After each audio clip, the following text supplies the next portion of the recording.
Hello, hello, hello. Good morning, evening, afternoon, everyone. Hopefully, you've all had a good Monday. Well, hopefully, you've all had a good start to the week. Well, actually, everyone's week doesn't really begin on Monday, right? Because depends on your schedule. It can literally start on a different day. Because some jobs do make you, although you work 5 days a week, you technically start on a different day. Hello, Hud. How are you? I hope you're doing well. Oh god.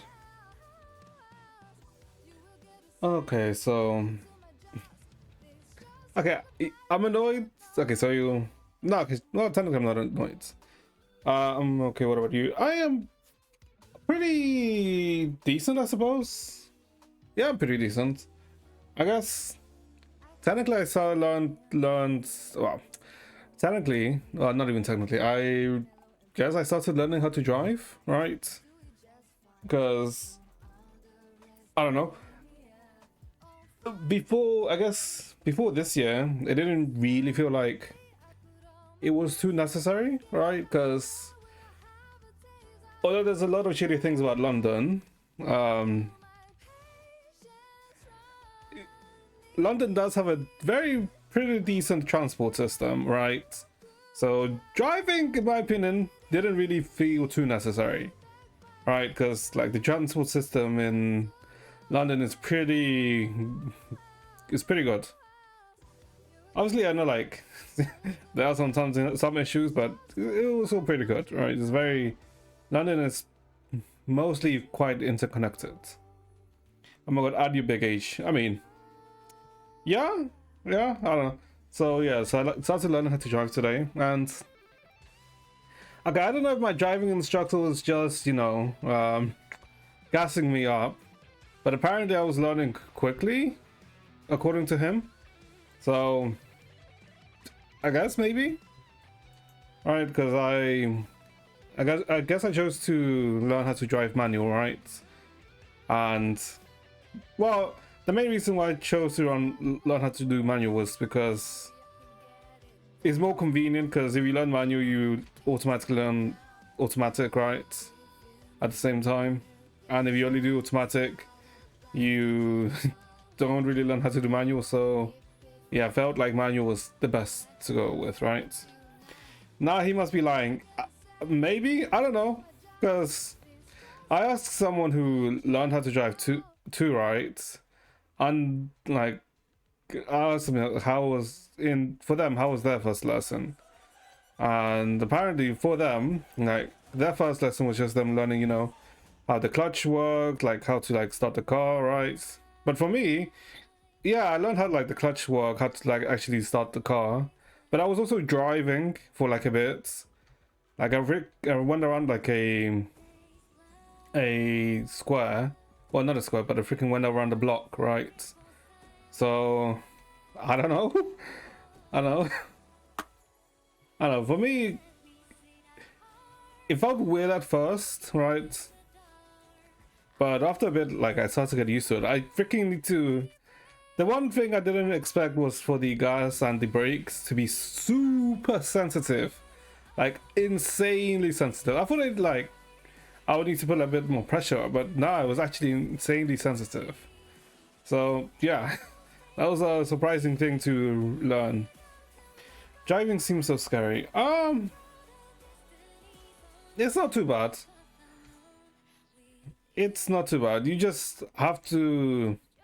literally just have to learn to, basically, you have to, from what I could get, well, from what I understood, you have to make it so that, the driving itself, it becomes muscle memory, right? So you don't really think too much about it, right? And you kind of do it automatically. And then what you actually pay attention to is, your mirrors and, the people around. Well, the other cars around, right? And pedestrians. That's what I've kind of realized that's what driving actually kind of entails, right? Because today, like, because it was my first time driving, right? I was like, hold up, okay, the clutch is here, hold up, okay, the gas is here, brakes here, right? Like, let me like focus on this, right? So I couldn't really, let's say, like, I was like looking like what was in front of me, right? But I wasn't really making too much use of my, let's say, like my rear view mirrors or my side mirrors, right? Obviously, I like saw them from time to time, but I wasn't making too much use of them, right? Which my driving instructor like did like pick up. But I mean, they were saying that apparently I was like learning quickly. So I mean, I'll I'll take what they said to face value, right? And you know, let myself get gassed up, if anything. But yeah. So yeah, that's how I guess my day has been. So I don't know. I'm not sure how long it's gonna actually take me to learn to drive, but I don't know. We'll see. I don't think it may actually take too long, but like I said, we'll see. Okay. So yeah, I wouldn't say that you have to. I mean, I feel like it depends on where you are if you have to learn to drive, because like I said, the UK, or specifically London, is very well interconnected, right? So driving isn't really, let's say, I would say the most mandatory thing, right? Because like the public transport in London is quite good, right? I mean, freaking look at the. Well, I'll show you the TFL. If I show you the TFL map, the London map, it's like where is it? Here it is. Like if I show you the underground for London, you can kind of see here like it is very well interconnected, right? London, like it's very easy to get from one side to another side of London, right? This isn't doxing myself. This is just showing you the underground map of London. I'm not showing you where the hell I am, so do not worry. I can't be stupid, but I know I'm not that stupid. But yeah, you can see like if you were, let's say, for example, if you were in Brixton and then you wanted to say, let's go to, like, let's say we want to go to the airport from Brixton, right? It's like very easy, right? Because you just take the Victoria. Actually, no, not even the Victoria. You take the Victoria and just go to like Green Park, and then just take the Piccadilly line that leads you straight to the airport, right? And there's like other options too, right? It's very. That's the nice thing about London. It's very well interconnected. Although there is also a downside about transport, because while it is well interconnected, and it also means that a lot of people are very much reliant on it. So if there is a strike and TFL or the train workers go on strike, yeah, it kind of like fucks everyone over, because that's kind of what's happening right now. London is currently having a strike. Well, the underground is having a strike, so yeah. Yeah, and everyone's like suffering for it. It's like happening for. It started yesterday night and is going until like Thursday, right? So in reality, the actual lines that are currently working are. Wait, hold on, let me see if I can find the live version.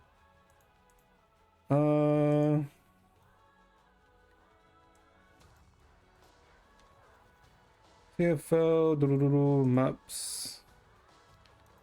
Underground, I want to see a live version. Is there like no live version? Ah, there's no live version. God damn it.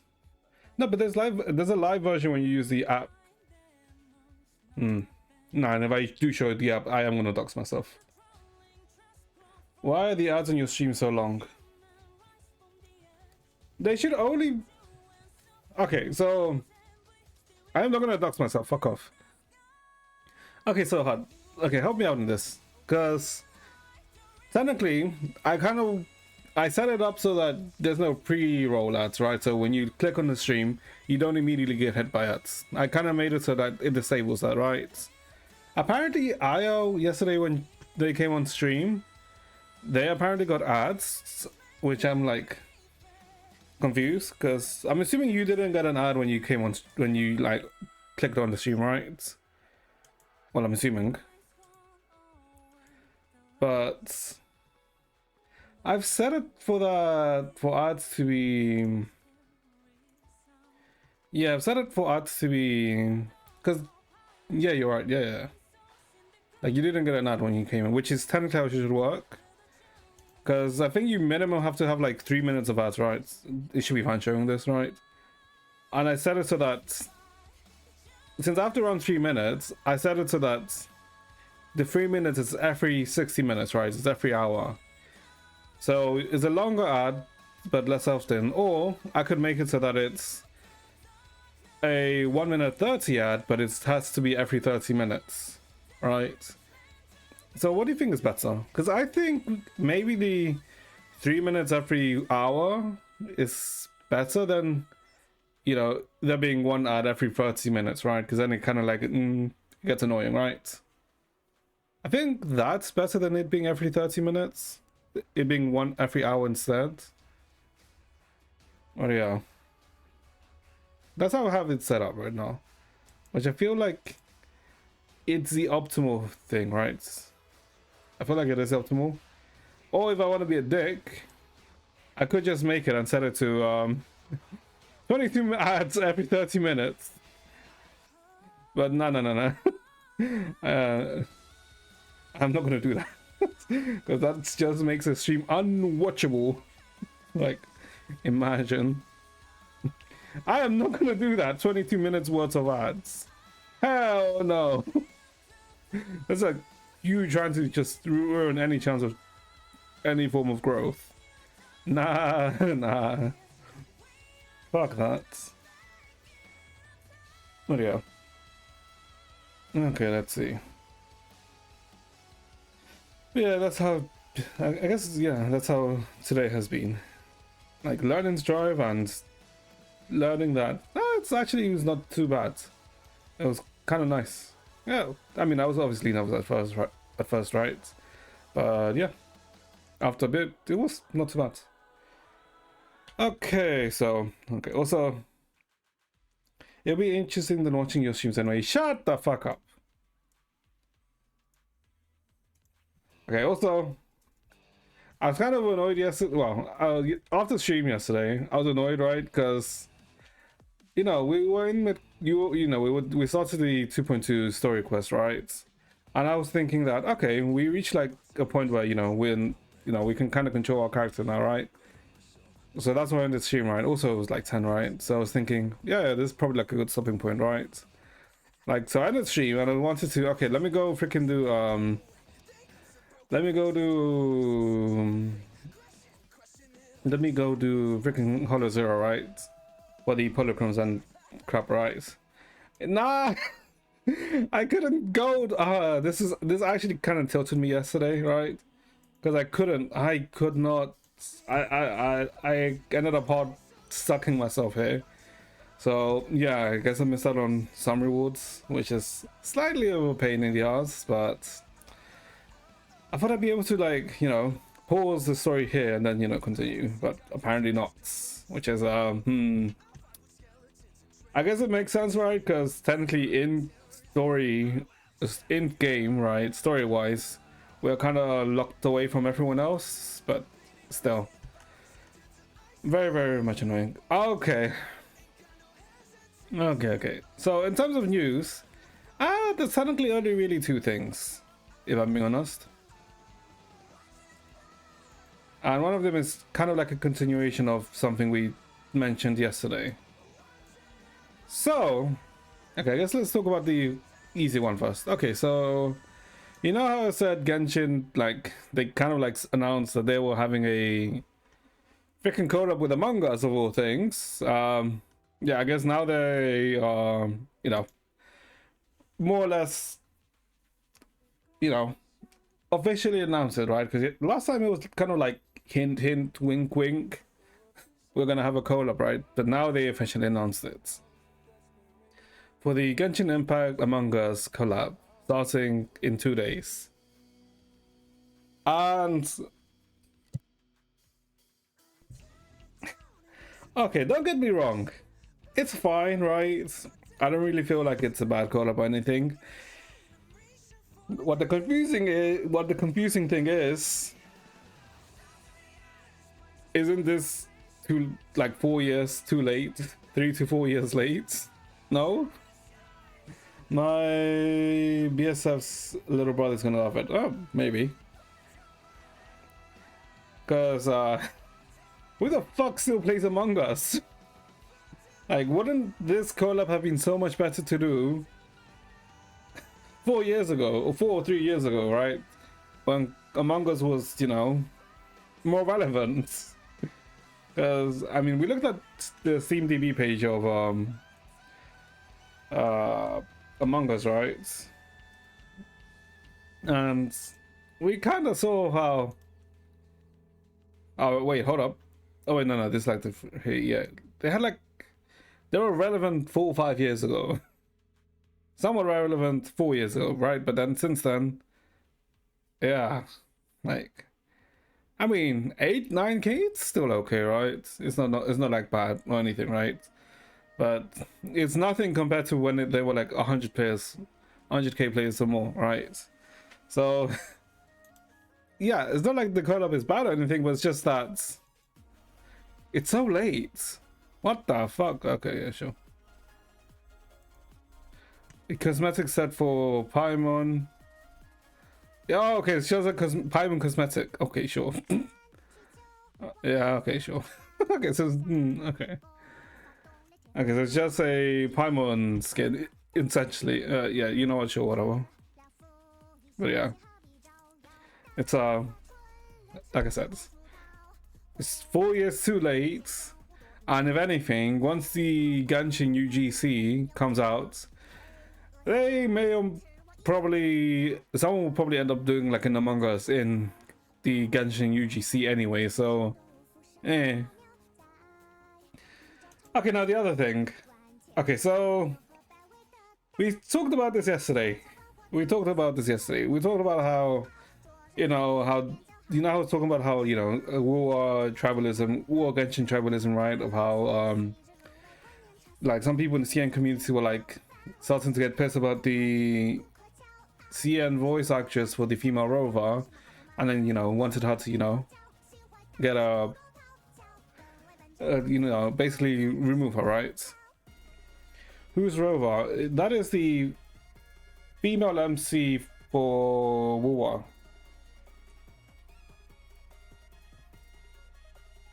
So, that's the female rover. So the Chinese voice actress for her, and apparently, yeah, they actually went and removed her. Why didn't they like cover it? Okay, now this is the interesting thing. So apparently, according to some people in China, there's a group of people who are supposedly like extreme Hoyo loyalists, right? And, you know, this group apparently, you know, goes and doxes people and threatens people, right? Apparently, right? There's like no hard evidence of this, although I have heard of something like that, but never really been an evidence. And supposedly the female MC, well, the voice actress, apparently was a part of that group and, you know, was involved in the doxing of people. And so some people in the CN community started claiming this, right? So it's like, and what they did was that she also like voiced, I think, Kokumi in China in CN Genshin, right? So all of this like allegations came out, right? And so they were all like, okay, like remove her from like change her, replace her, right? Because of this, right? And this was like this kind of like started yesterday, right? And then, you know, Kuro responded by, you know, actually doing it and getting her and firing her.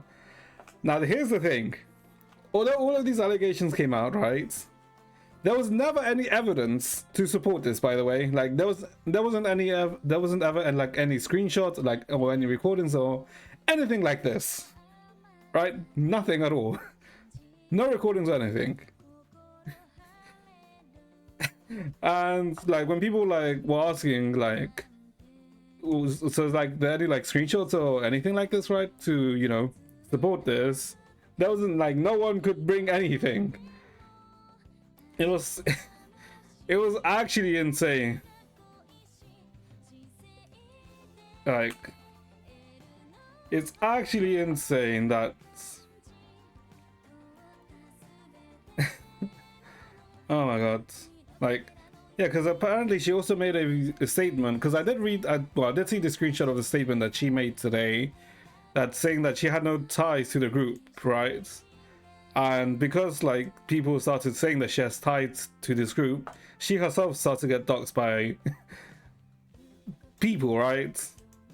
And apparently she's like getting lawyers to sue for defamation or something, right? But yeah, it's insane. It's actually insane, because I mean, I said it yesterday, right? If there's any community that, let's say, these developers are going to listen to, it's going to be the Chinese community, right? Because gods, I mean I said it yesterday, right? It's their biggest market, right? Because, you know, China do be like the biggest piece of the pie, even if you compare it to global. But yeah, it's actually so stupid, right? Like the freaking tribalism that's I guess it's not like there was never tribalism, right, in the gacha space, right? But it wasn't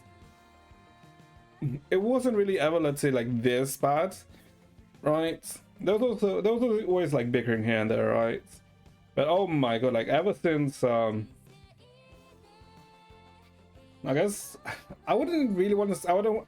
Okay, the way it may sound, it makes it like me. I'm blaming like the release of OBAL for the, you know, the increase of tribalism, but it's not really, right? It's just that for some reason people can't just enjoy playing games and have nothing else to do, but to, for some reason, bootleg, or for some reason feel like that they feel like if that person is not like, let's say, wholly committed to their game, they must be against them. It's so weird.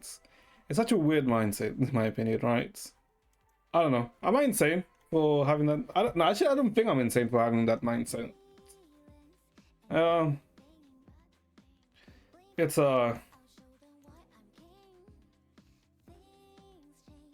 it's so, yeah, I don't know. I get it. You are insane, okay, but come on. But that's not like the point of this. Regardless whether I'm sane or not, I'm talking about, you know, whether, you know, this quote unquote drama, is it really, let's say, valid, right?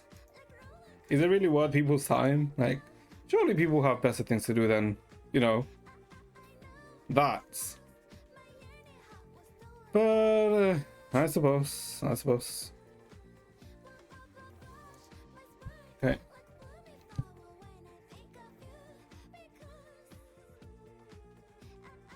Okay. Alright, hold on. Okay, I'm so stupid. It was freaking in the, like, even the freaking mods for this subreddit like literally said that there's no evidence, like comments were locked due to spread of misinformation.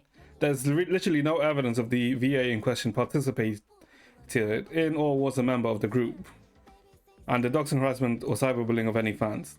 The VA publicly disputed these claims and is investigating the possibility of taking action. I'm pretty sure this is like, yeah, this is like the I'm pretty sure the Bilibili post, right? But yeah. And also, yeah, in the visual announcement, which I think should be this one, yeah, Like they didn't really give like a reason. They just said, "Oh, we're replacing them." So, I mean, I'm pretty sure like the reason that they're replacing them is because the war community literally just started bitching, right? So yeah, it's a thing. I mean, I kind of have a feeling that it may happen yesterday, right? But I was also thinking that there's no way they're actually gonna, you know, fall for this, right, and actually do this. But nope, I was wrong, and they actually went and replaced her, which is like, c'est la vie, I suppose. Maybe. But yeah, okay.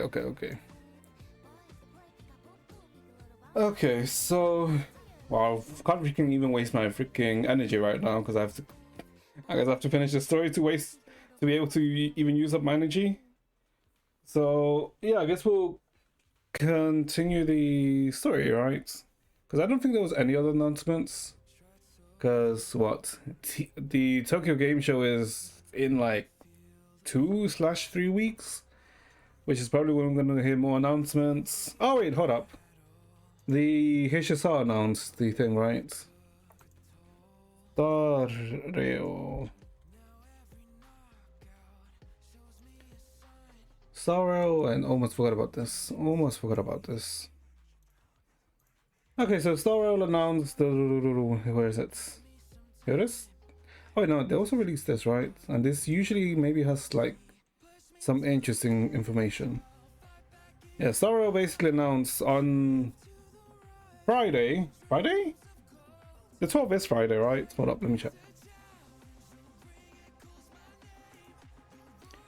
Yeah, Friday. The HSR live stream for 3.6, yeah, will be up. And I am... Okay, so this is the patch where we should get the free character, right? The other free 5-star character, and it should be Dan Hung. Surely. Because there's no way they make Cyrene free. Unless they 2.8 is free.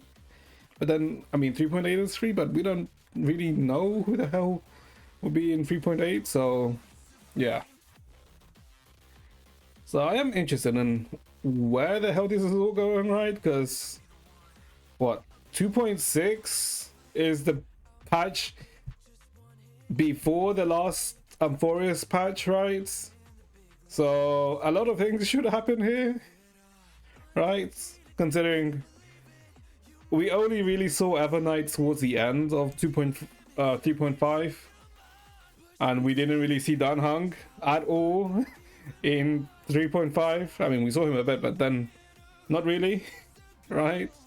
So I guess 3.6 should, I guess, start to, you know, tie the knot for the Amphorius storyline. So yeah, very much looking forward towards this on Friday. Oh my god, this week is freaking stuffed. Not stuffed, packed. Because what?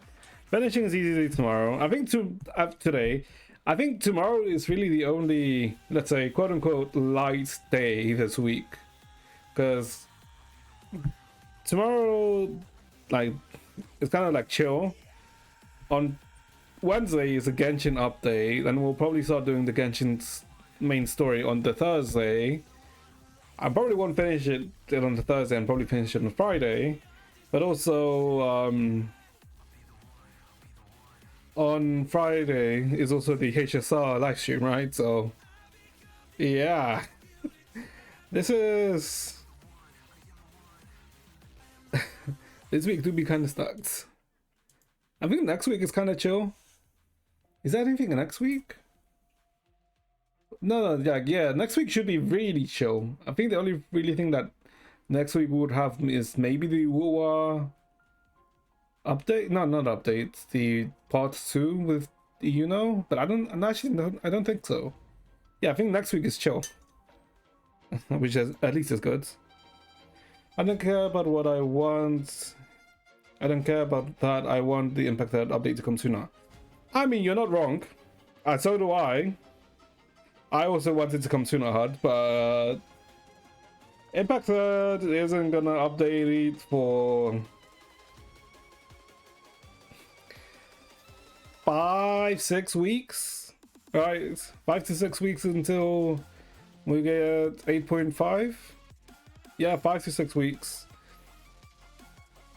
Cause hold up. Wait, hold on. What the fuck's on my thing? Okay, good thing I changed it. You should have it, right? The calendar. Yeah, it's we should get 5.6. Well, sorry, not 5.6. 8.5 towards the end of October, right? Because we're here, week 3. Yeah, this is where we are. So we still like some time. We still have some time. We literally have 6 weeks.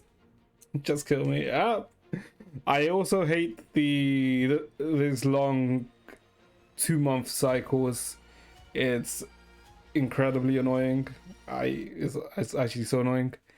Although you can also argue on the plus side, you also get to save up more crystals, right? So you can kind of guarantee like every character and, you know, the weapon. So that's nice. But it's also like you complete the story, right? Which is the neat, and then you complete the events, which doesn't take too long, right? So that's like 1 to 3 weeks worth of content, right? And then you have 7 weeks, which is like dry. So well, then we should get Fall Girls next week, and Fall Girls is fun. Fall Girls is fun. I'm already rich, bitch. If you're rich, then subscribe. I'm joking, by the way. I'm joking there. But yeah, it's because I think even shut your fucking mouth. I mean, you said you're rich, bitch. Yeah, because I think even CN are like on week 7 or week 8, right? Because yeah, CN are like in week 7 or week 8 right now. Then like even they're still on the same patch as we are, although, you know, they are like towards the end of it. What does this say? The old laws sing beneath the roaring waves, and the new chapter from Freud's awakens on the tidal marks. The course of history has changed, but the hero's determination to save the world remains unwavering. 1,000 years of memories have crossed the river of time, finally finding the pale dawn. Forward carrying on everyone's hopes as we race towards tomorrow. Oh, okay, so this is kind of like... Alright, this is just summing up of what's happened so far. Yeah, this is like summing up what's happening so far. Alright. So I guess if you haven't done 3.5, do not read this, because this is a spoiler for 3.5. Yeah, this is all like a spoiler for 3.5. The dragon you live bring you home, recreate them for us. Yeah, this is like Hanahang, I guess, becoming the crisis of Earth. Yeah. Okay. So I guess let's continue with the story, because I do want to finish it today, and I have no idea how long is left. Well, I know. I mean, there should be like... We should be able to finish it today. I kind of do want to finish it today, because if we can't finish it today, I can't use up my energy, and I want to use up my battery. Okay.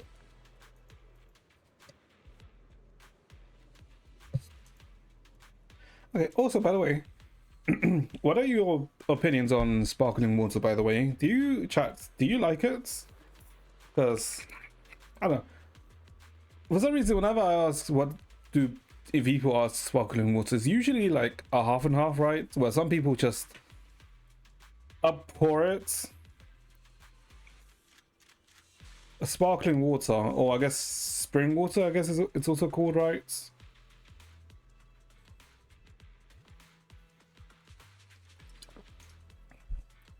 Because I don't know, like whenever I ask people, it's always 50-50, right? Some people hate it.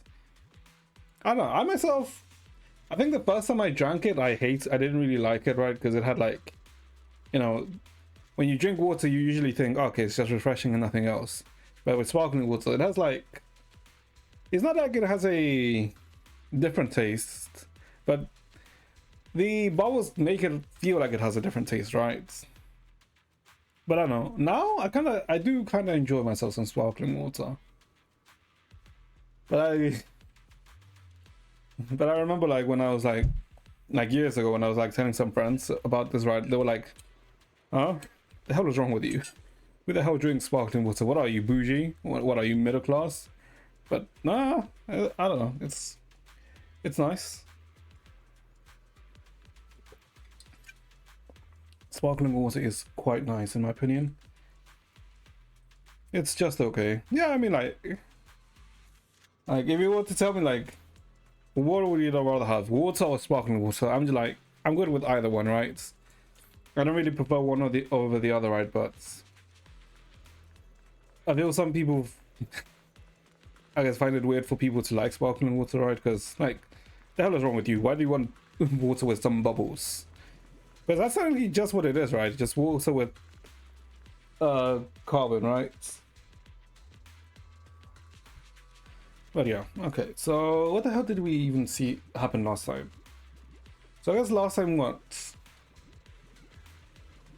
We were told by Mayflower that that old squad was, well, that the military was, I guess, gaining some more influence over the Wife Peninsula, and they were gonna hold a special operation, and where we were, and because it's, you know, they're taking the initiative, the government nor Yankee Summit could really, let's say, do anything about it. So we are, let's say, joining in the investigation as, you know, as a special force from Mayflower, just so they can, you know, see what's happening, but also, you know, see if we can make any headway in our own investigation to find our teacher Carol, right? And I guess we met up with OBAL squads and, you know, became more introduced with Seed and Orphe, and I guess Magus too, right? So I guess we're working with them, and I guess we got introduced to the commanding officer for this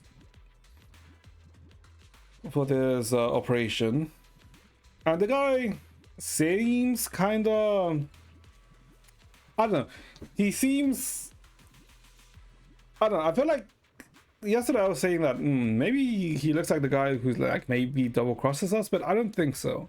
I feel like he's the guy who's gonna, you know, a hardline militant, right? Where it's all for the military and it doesn't matter if, you know, we lose one or two people, right? That's the kind of vibe he gave me. So yeah, and because he clearly doesn't trust us, he made it so that we have to wear a collar at all times and basically took away all of our communications, and we can't leave the area at all. Like not even like going like downtown here, right? We can't even do that. I mean, that's like the reason why I got stuck yesterday. So it's like, I feel like it's trying to portray him as the enemy, but maybe not. And also, I guess we saw Sarah again. Well, not the proxy, right? But we saw a scene with Sarah, and it looks like they're doing a ritual, and I guess what they're doing is that they want to stall us for the ritual, right? But I guess we don't really know too much yet. So yeah, let's continue. This little one you brought back from the hollow? Yes, Captain. The Bamboo squad seems to have been attacked. I received the Bamboo's distress signal and rushed over. What about the soldiers in the squad? They're all lying there covered in blood. I mean, they're not breathing, kind of lying there. Let's pay our respects. This Bamboo probably recorded what happened to them. what happened when they ran into the enemy, but it's badly damaged. Do we have any technicians at the base? Let me fix the Bangbu. Proxy, you know how to fix Bangbu? Please help this little guy. I'll leave it to you, Proxy. Okay, so it's just this, right? Yeah, it's just this.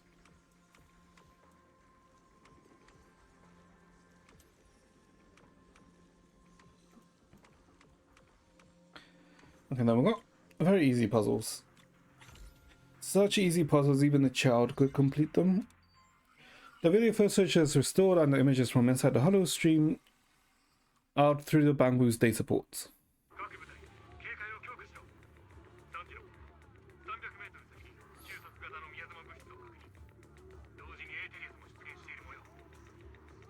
Okay, so they literally just showed us.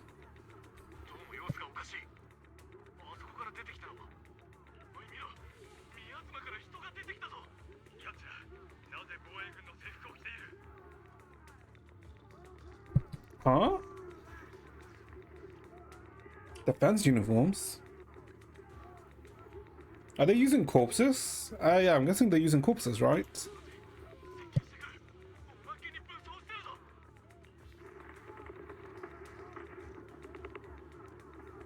Bang, bang, bang. Why did I do that? Gunshots ring out from the distance.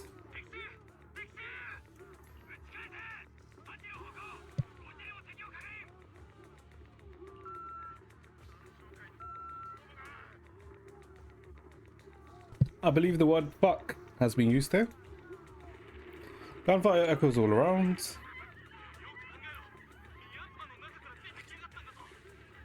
Give me a common male name, please. John. That's like the most NPC male common name there is.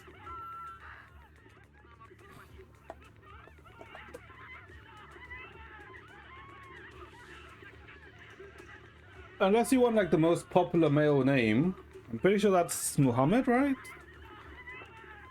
Well, I remember it being Muhammad like a few years back.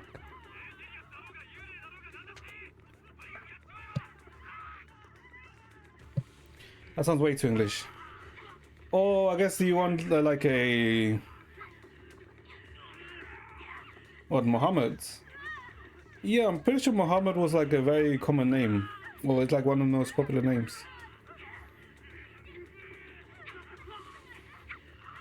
Wait, hold on, what the fuck is happening?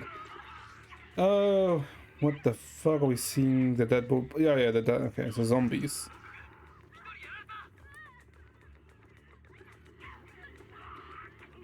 Or if you want like a very much Gen Z, well, an Alpha Gen Z name, the Skibbity Rizzler or something like shit like that.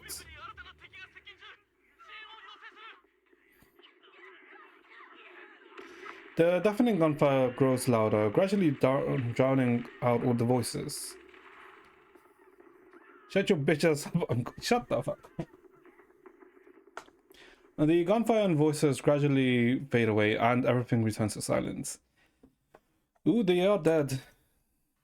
White noise grows louder, skipping ahead.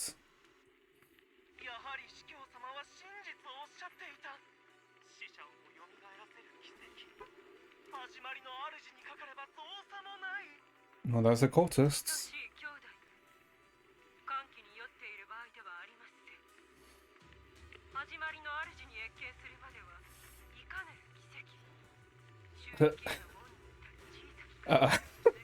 Hold up, what do you mean by your teacher's gonna slime you? Hold up. Well, take care, hard. Make sure to do your homework. How do you mean by your teacher's gonna slime you?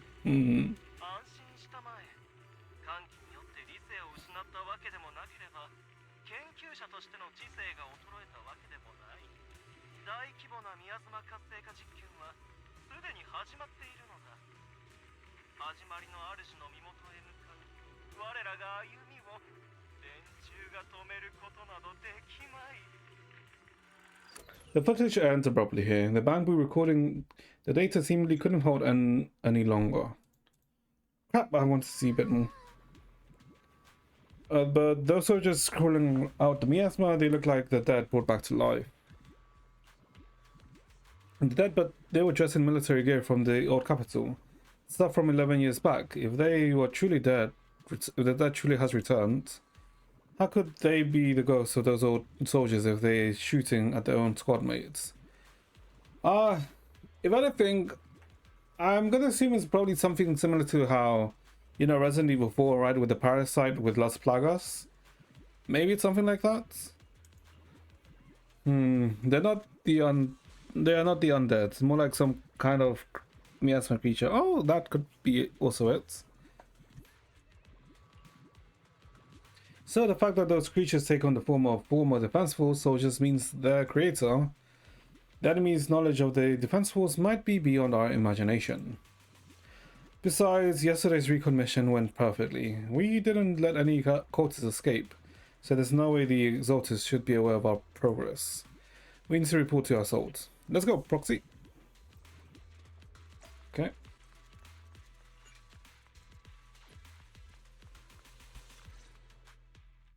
Together with the OBAL squad, you brief I saw on what you saw in the footage. Oh, it's OBAL, not OBAL. So stupid.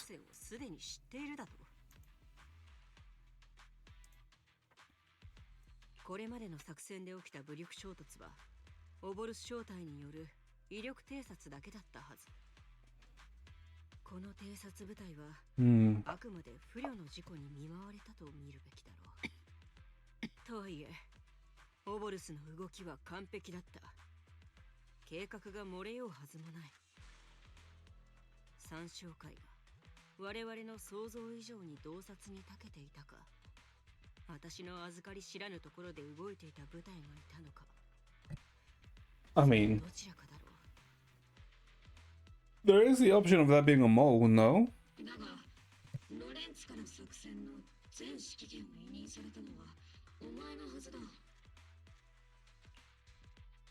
How could someone ignore the colonel's orders? それじゃあ今大佐を飛び越えて部隊を動かせる人って言ったら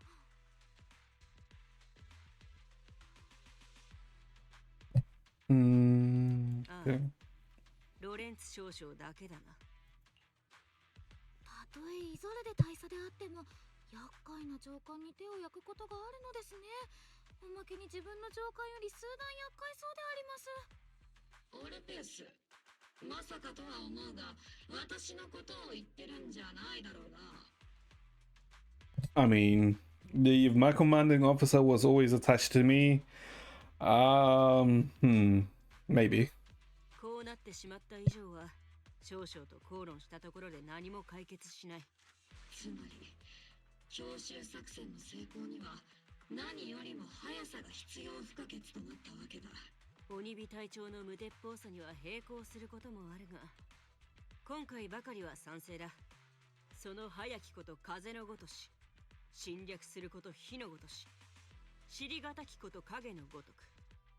これが奇襲作戦には要とされている。敵がこちらの接近を察知していることに気づけた。それをむしろ幸運と捉えよう。向こう。オバルス、戦闘準備だ。はいであります。鬼火。すぐに部隊を動員して攻勢に出よう。黒吉君、戦場もフォローと同様に目まぐるしく変化。So doing a surprise assault. 戦場の変化をオブシディアン大隊が引き受けるとして、フォローの方を掌握できるのは君しかいないんだ。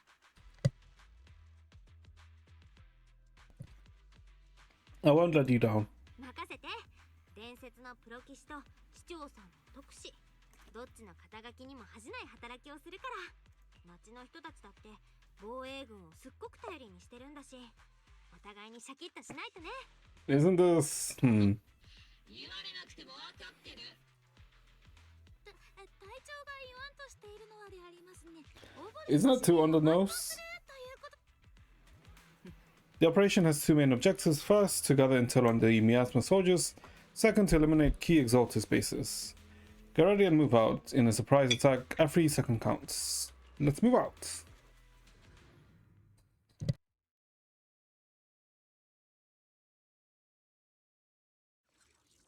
Okay.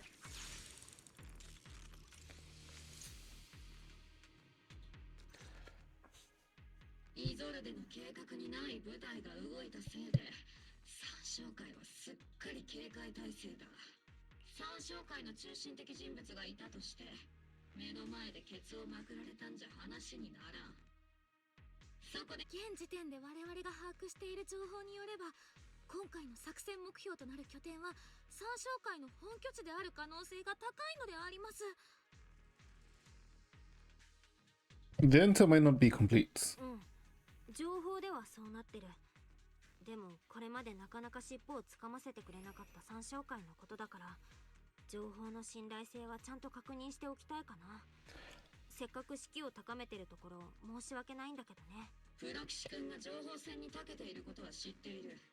だがこれまで防衛軍の作戦が順調に進んでいるのはイゾルデの指揮と彼女がもたらす情報によるところが大きいんだ。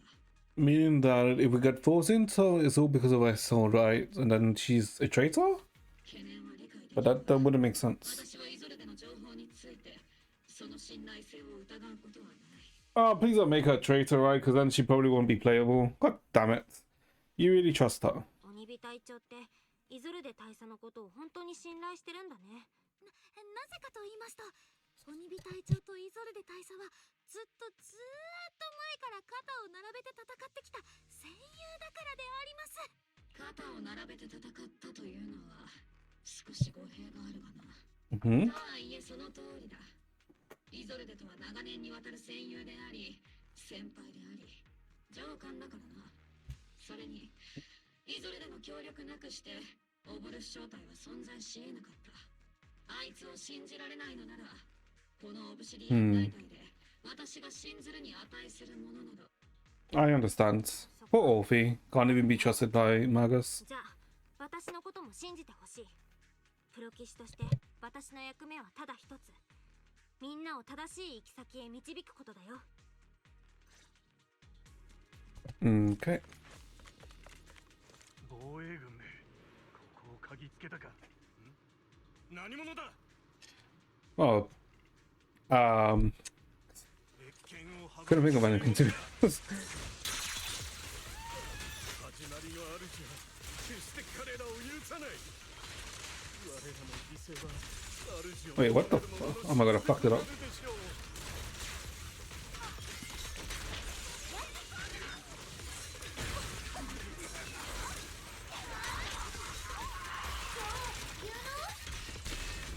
Okay.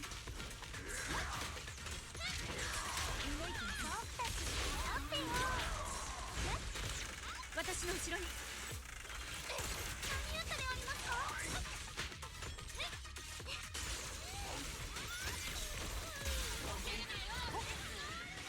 Okay. Encrypted documents and text in the device accessing. Answering the overseer's call, wrongfully killed soldiers rise from the underworld cloaked in flames of vengeance. As for why the defensive soldiers would fight for us, the overseers was rather vague. Perhaps they too are blessed with witnessing the creator's true form in the underworld. Okay. I'm guessing these are the soldiers that were technically left behind, right? In the Hollow Zero outbreak. Right? Because that was like a group of soldiers who... actually, no, there were like a lot of soldiers, right? Who were on the front lines, who are then abandoned by the superiors, right? So I'm guessing that's what this is referring to. The files stored in the device are incomplete. The remaining intelligence needs to be obtained elsewhere. Wrongfully killed soldiers, but those ones emerging from the miasma were wearing 11-year-old uniforms. They died protecting Eridu. In this exalted comes, how dare they desecrate the honor of our fallen heroes? Unforgivable. Yeah, and I think I'm right about it, right? The approaching footsteps have everyone on guard, but then what they see is a sight of allied uniforms.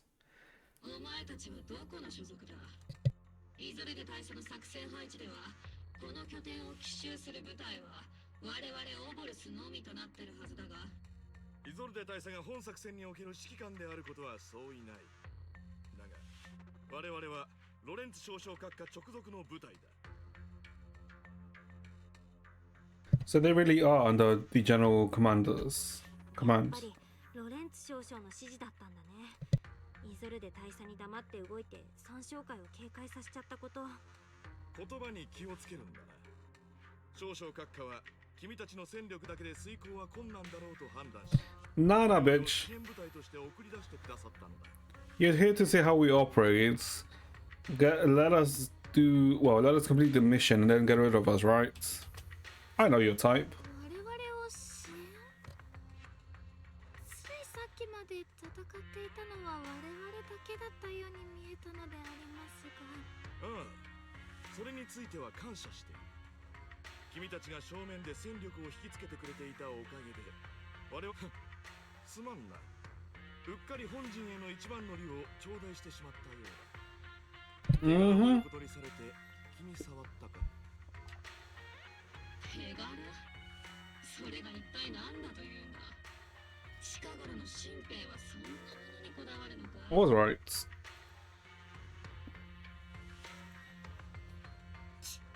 お高く止まりやがって。ただの鉄砲風情が。ずいぶん偉そうな口を聞くんだな。確かに自分は新兵だが。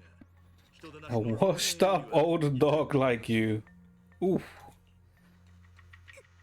慎みなさい。隊長はこの町を守るために文字通り全てを捧げた。よせオルペウス。こいつらが本当に三将会の脅威を排除したのならそれでいい。シールを守ったものならば我々の戦友と呼ぶに値する。 Did they just go ahead to give them a lease to get out? The Exaltists? だからって嫌なやつがいないわけじゃないけどね。ねえねえ、この人をこのまま物陰に連れ込んじゃおうよ。今なら三将会の。 You know what? Yeah, I agree with Seed. 脅してるのか。 Yes. 集中しろ兵士。私の質問に答えるんだ。混乱に乗じて拠点から脱出した同志がかなりいる。我々には他の任務があったため Other 制圧 orders. を優先せざるを得ず。他の任務？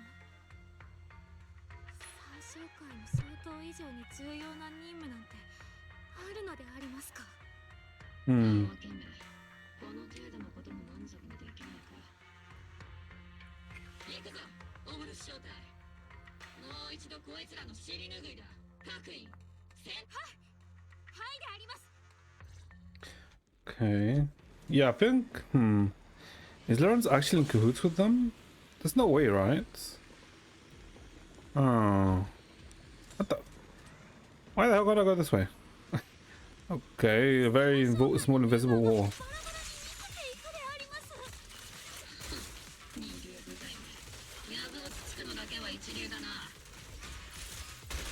Chad, it looks like the game sound is too high or too low. Do tell me, by the way, so I can adjust it.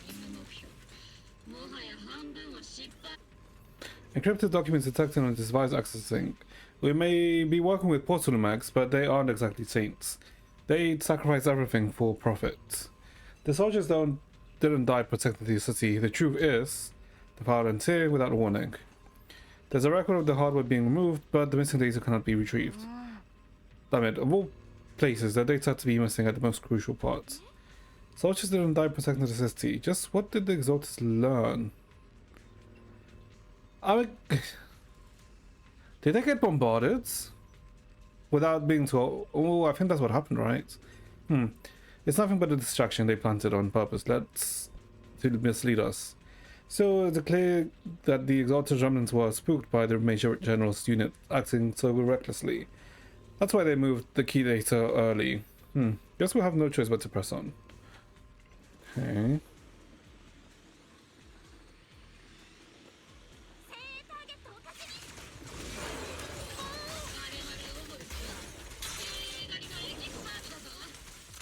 Wait, didn't I switch to freaking Seed?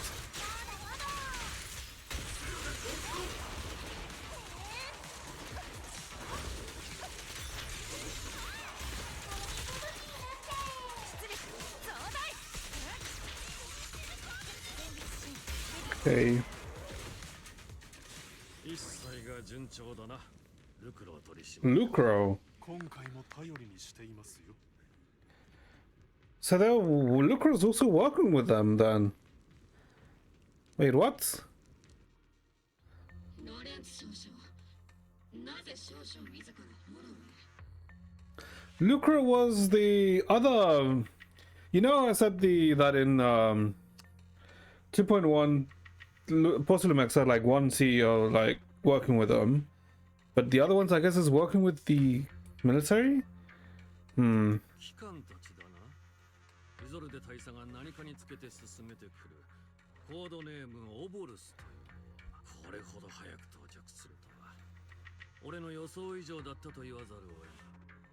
大佐の言う通り、優秀な正体のようだ。少将、今回の作戦全体を統括する立場として、あなたは本来なら後方に控えていらっしゃるはずです。 This must be Mr. Lucro. I know this boss. ルクローさんだよね。この間ポーセレメックスが安全調査をした時、前座のパーティーで顔だけ見かけたよ。どうして安全調査に前座のパーティーがある。ちっとも理解できん。なんとも率直な物言いをする銃です。あの晩餐会に参加していた上に、こうしてオブシディアン大隊の任務にも同行しているとは。こちらのお嬢さんはまだお若いのに。そういうわけでもないのだよ、ルクロ取締役。こちらのお嬢さんはわざわざメイフラワー市長が我々を指導するために派遣してくださったと。You even know that I'm an envoy. 牧師なんて大げさな肩書きだけど、私はただ自分がやるべき仕事をしてるだけだよ。なんと市政のお客様だったとは。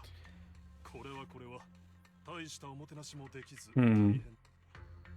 それで少将とルクロー氏がここに現れた理由をお聞かせ願いたい。まだこの舞台が Oh, I を外れて独自に行動していることについて。 Oh, okay, I see why he's like acting like this now. He wants to remove all the data, all the information about what actually happened in Hollow Zero 11 years ago, right? そうすべき理由。俺、鬼火隊長。機関は昨日今日軍に入った新兵でもあるが、越権行為の何たるかを知らずとも、軍事行動において聞くべきでないことの存在くらい酷か。余計な口出しは無用だ。もっとも口以外に何も残っていない機関にとってはいささか難儀なことかもしれないが。そろそろ我々は戻ろうではありませんか、少々。こうエーテル活性の高い場所に長居していては体に良くない。それもそうだ。では行こう。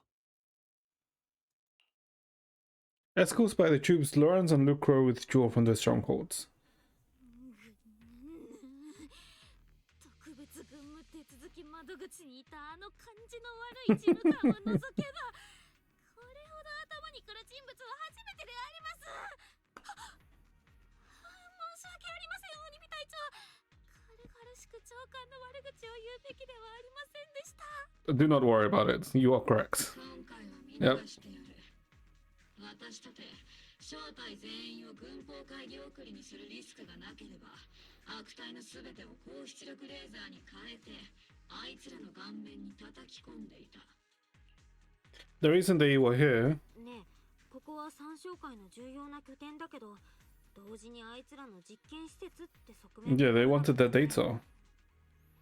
それでもう一人の CEO が三商会とつながってたせいで、こういう施設のほとんどはポーセレメックスの資産だ。で、今はまたルクローさん率いるポーセレメックスが防衛軍と手を組んでるわけでしょ。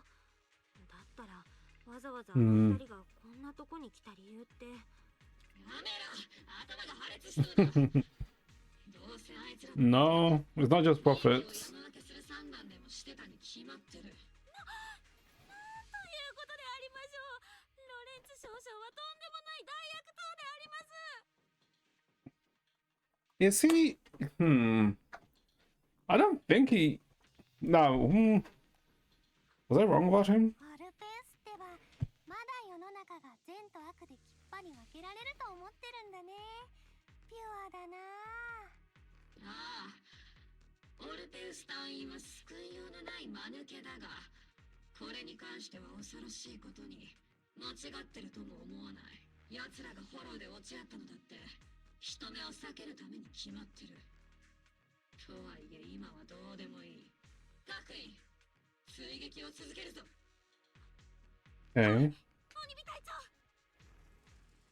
Somewhere in Lemonian Hollow, illuminated by flickering candlelight. Oh. Great Overseer, the Defense Force took the bait just as planned. They are feeling pretty proud of themselves. Perfect. They've wasted enough time on meaningless distractions. And that foolish general thinks he's already claimed enough victories. They won't be throwing major forces at us anymore. Though the price was nothing more than a few necessary sacrifices. They died for their faith, Overseer. Besides, the troops you brought back from the underworld were a huge help. Soldiers fighting soldiers, it's cruel, really. Still, if it's for the right cause, then even you and I must be willing to give our lives. Absolutely. If the greater purpose is an audience with the creator, I know you have other intentions, but you'll still open the path to the creator, won't you? Great, Overseer. I've wandered in confusion along this path more than once. But the whispers I heard were true, without a doubt. I wandered along this path more than once. Once I've achieved my goal, I'll open the path to the creator for you. Which means your sacrifice and mine are justified. But Phaethian is with Defense Force right now, and that one's a real handful. Not the type to let things go easily, and that elite squad of theirs has been a serious thorn in our side. I've noticed that youngster may be an unexpected variable, but I've already set course for how their tale unfolds. Don't back them into a corner unless you have to. Your arrangements are reasonable, may the creator refine us.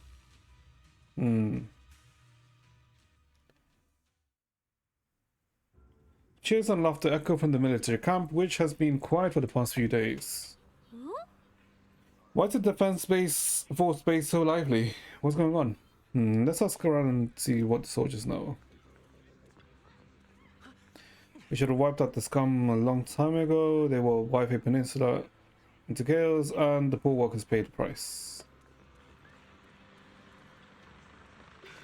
If our squad hadn't broken through head on, our plan to strike the flank wouldn't have nearly gone as smoothly. They're the ones who put the work and got the results. Shouldn't they get most of the credit?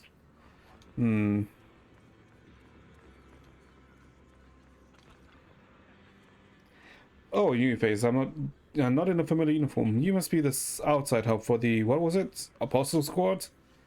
Motherfucker. Thanks to the brilliant leadership of the Major General and his adjutant, we've secured an easy victory. Really? I feel like that fuck is gonna be... Sure, you didn't land the big win, but you still played a part. Stay silent. Hey, what's with that look? We're celebrating our victory here. Don't be such a buzzkill, okay? Our victory, really? Oh no. Welcome back, Envoy. I've been waiting here just to make sure you've returned safely. You're really laying it thick, huh? Such modesty. Still, if you're acting on behalf of the mayor in the defense force matters, I'm sure you words hold real authority with the key administration. We owe it to the Major General Forces that we were able to reclaim a significant cache of porcelain without incident. Assets Ferox had handed over to the Exalters, which are, in fact, Porcelain Max's property. It's quite the whole. The Major General and I go way back. He may not be the most charming man, but he's someone you can count on. I know I'm just a shrewd, profit-minded trader, and I also know that there's been some bad blood between you and the Major General. But that doesn't stop me from seeing the potential for us to work together in the future. Someone like you always brings value to the table, so naturally, I'm pleased to meet that you made it back in one piece. About the Obscura, it's true that certain individuals within Porcelamex, including Mr. Ferox and his team, engaged in unlawful activities with the Exalters. The shameful and pathetic Mr. Ferox is now in custody with the Major General's support. We've tracked down his subordinates who escaped into the Hollow. Porcelamex is clean of any further criminal accusations. Regarding these so-called obscure devices, while they were created through Therox's dealing with Exaltus, I'm not clear on their scientific worth. Still, they're made of costly porcelain, so they belong to the company. We'll recover each obscura once the defense force finishes assessing their task. Their risk? Yes, Colonel Assault stated in the report that the obscura could pose an external risk, even going so far as in order of evacuating Wi-Fi Peninsula for this public safety. It's gotten too dangerous. Looks like it's time for me to leave Wi-Fi Peninsula. Take care of yourself.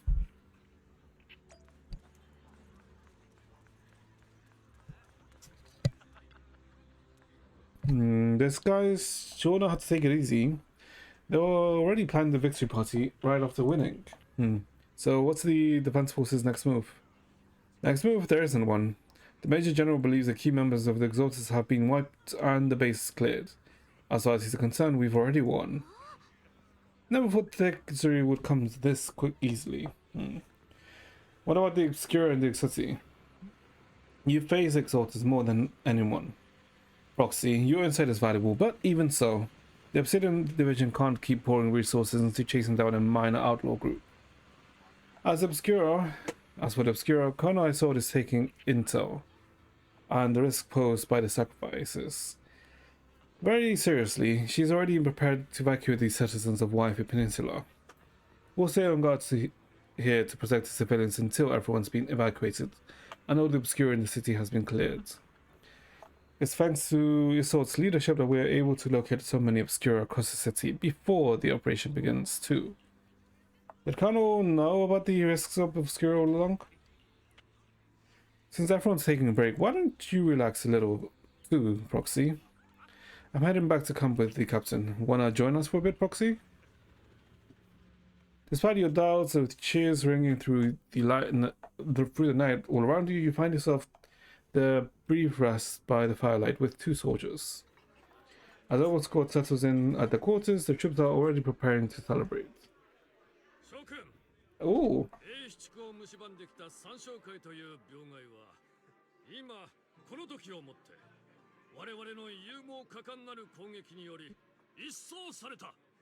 The way Orphe is looking at us. Ooh. Ooh.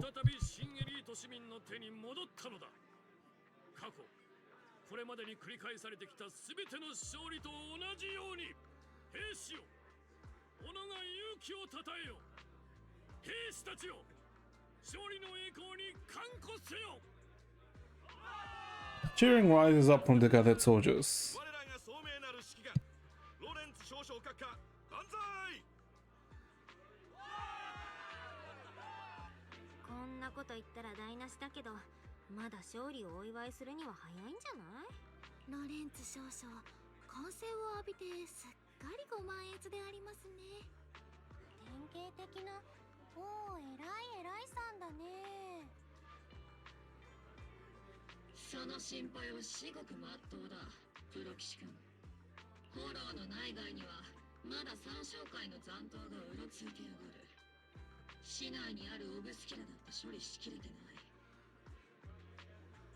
私が知ってる限り三将会の主要な幹部ってまだ誰も捕まってないんだよね。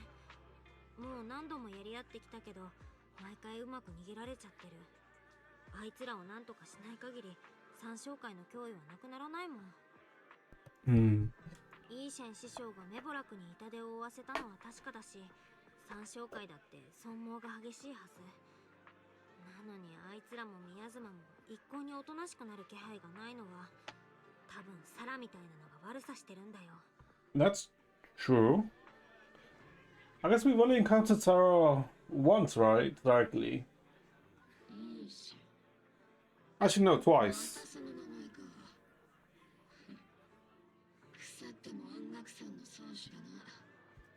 そういえばイゾルデ大佐がいないけどあの人が実際の指揮官だったんだし、お祝いの場にもいるべきじゃないの？イズルではこのところ体調が優れないらしく、町の方で休んでる。 Absent? 会議にも顔を出してないそうだぞ。 There's no way, right? もしかするとイゾルデ大佐もこういう場が苦手で何かと理由をつけて席を外されているのかもでありますね。まあそれもあの女らしいが、だが三将会に痛手を与えたことは確かだ。視線を乗り越えてきた兵たちに勝利が必要なこともな。あれ、鬼火隊長、なんだからしくないというか。せめてもの慰めをくれてやってるんだ。所詮軍人なんてものは命令に従うしかないんだからな。どんなに内心では疑っていようと、命令がなければ動くこともままならん。勝手に動いたら軍法会議者だからね。シードは別にそれでもいいけど、ビッグシードは止めようとしてくるだろうな。 I really do like Seed's very much, I guess, kind of like whimsical voice they gave her, right? Is that a really good description? Like a whimsical voice they gave her? Yeah. 自分としても軍に裁かれる皆さんなんて見たくないのであります。そうだ、これも命令の厄介なところなんだが、正式に作戦の終了が宣言されるまでは少々によるお前への制限令も解除できない。分かってる。オボルス正体も他の兵隊さんたちも新エリートを守るためにいろんなものを犠牲にしてるんだもん。だから今だけはせっかくの勝利をちゃんと味わってほしいなって気持ちになってきたかも。ありがとう、プロ騎士。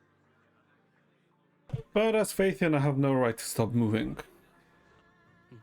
Excuse me, Miss Special Envoy.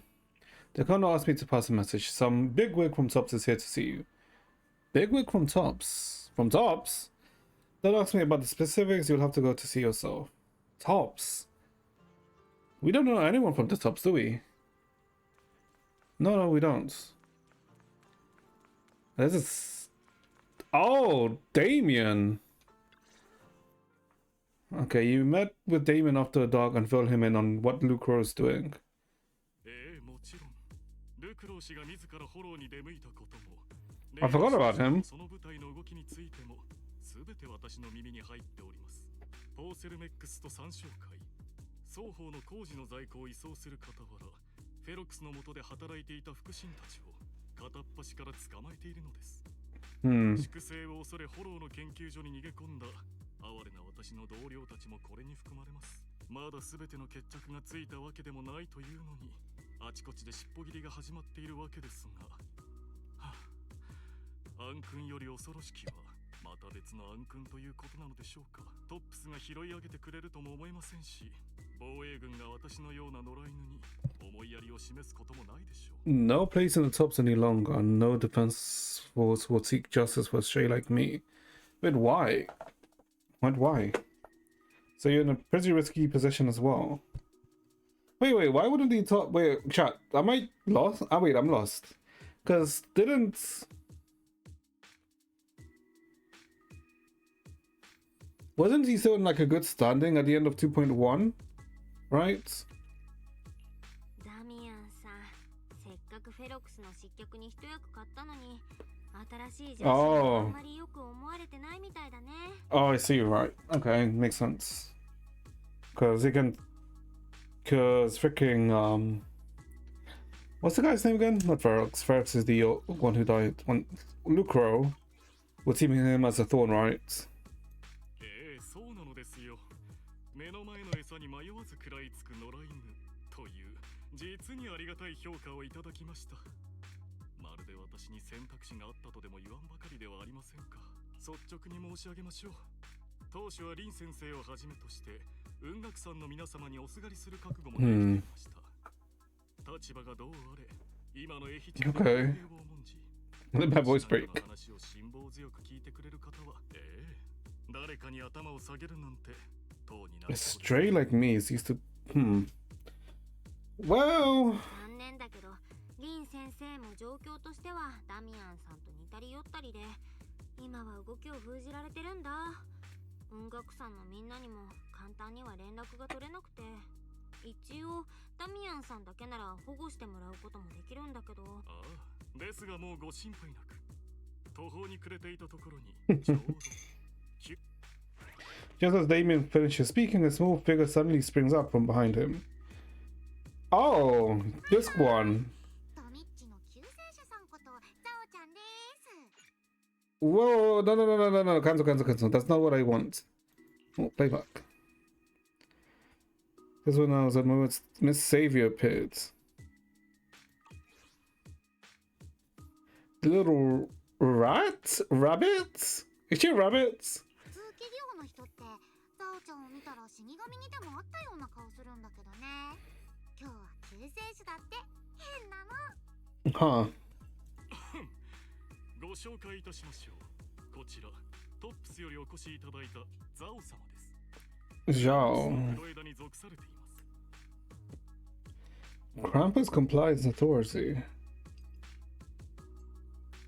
Krampus complies authority. Is that the name of a company? はじめまして、ザオちゃん。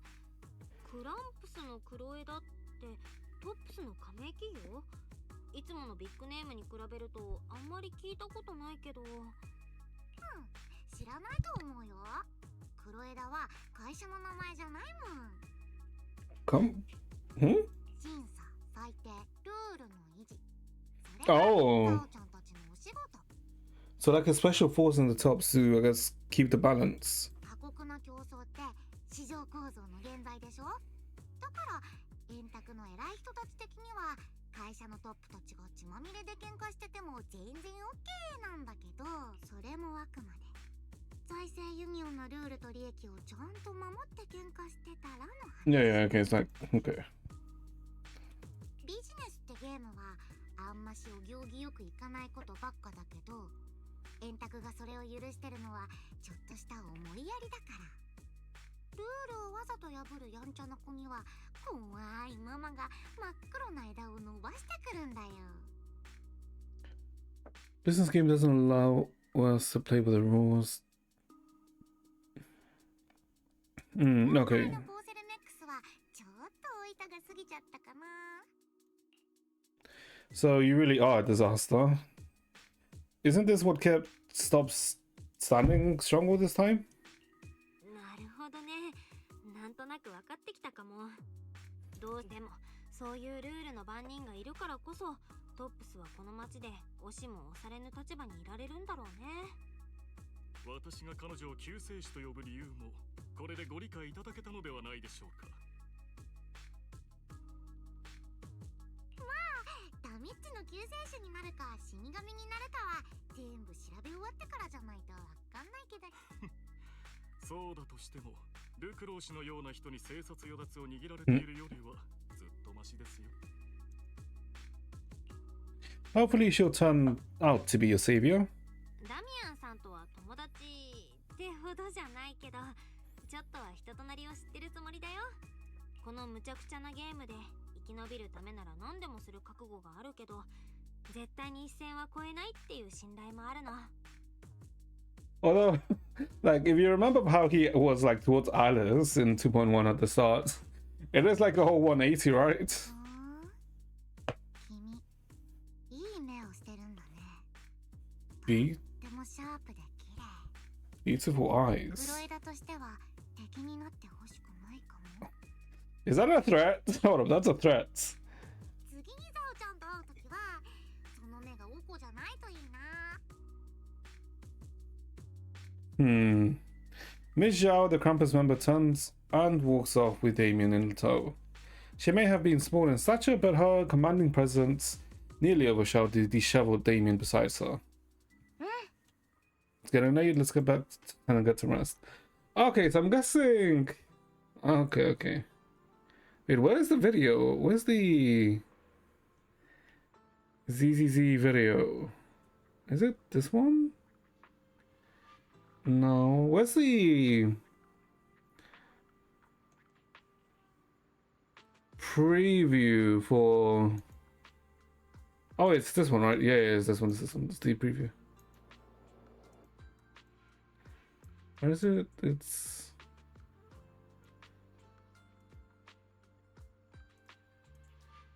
Okay, so I'm guessing this is like, you know how we saw this shot of Damien, right? And I guess Zhao now too. So I'm guessing this is post 2.2 then, right? Because he's no longer with Post-Lumex now, right? Because I remember, like, you know, for some reason I didn't instantly, you know, realize that this was Damien back in 2.0, but for some reason, you know, it actually hit in 2.2 that, I mean 2.1, that this was Damien. Doesn't Zhao look different from the Zhao we saw just now? Look different from the Zhao back then, right? Oh, I think it just might have been the lighting. Oh no, it was just the lighting. Yeah, it was just the lighting. Okay, interesting. Because that's like, I still remember Zhao like in the trailer like having very dark, or looking like she had like dark clothes on, right? But no, it's actually just the lighting. Okay. Proxy. It's no time to sleep yet. I came all the way with a squad member seat to invite you to our special nighttime operation. What's the enemy? Follow us and you'll see, Proxy. Shh, move and say low, just like the sniper. Seed and Trigger quietly creep behind Orphe and suddenly launch a surprise attack. Hmm?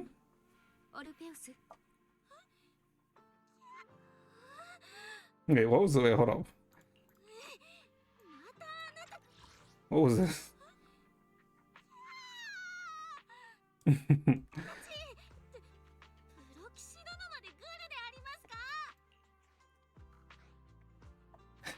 Accomplice? 誤解だってオルペウス。私はただついてきただけで、二人がこんなことするつもりだったなんて知らなかったの。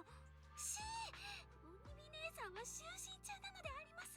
彼女のお休みを邪魔してはダメです。Oh, Marcus is asleep. Okay. 体調はセルフチェック中なのですか？クイズ。オルペちゃんが本当に怖いのはどっちでしょうか。1番、体調のお休みを邪魔すること。Prohibited items. こっそり金製品を食べてるのが体調にバレること。意義あり。まず自分は本心から体調のお体を心配しているのであります。次に防衛軍行動規範駐屯地の接触禁止品リストにレモン味のスナックは含まれていません。自分は鬼火隊長が一方的にスナック菓子を禁制品としたことに異議を申し立てる権利を有します。Okay, so she's just eating snacks. Okay. それならオルペちゃん、どうして体調が起きてる時に異議を申し立てないのかな。我らがオルペちゃんにも彼女なりの戦略があるようですね。とにかくオルペちゃん、この最高機密を隊長にばらされたくなかったら、その金製品をみんなでシェアしませんか？またシードとトリガーさんに物資を略奪されるであります。何言ってんの。夜間特別作戦会議の恒例行事だよ。Night Ops み briefing. んなでやれば怖くないですよ。であります。こうなった以上、プロ騎士殿にも罪を背負ってもらいますからね。Orphe really is kind of like that teenage, has like that teenage spirit, doesn't she? I'll take care of the lemon flavored chips.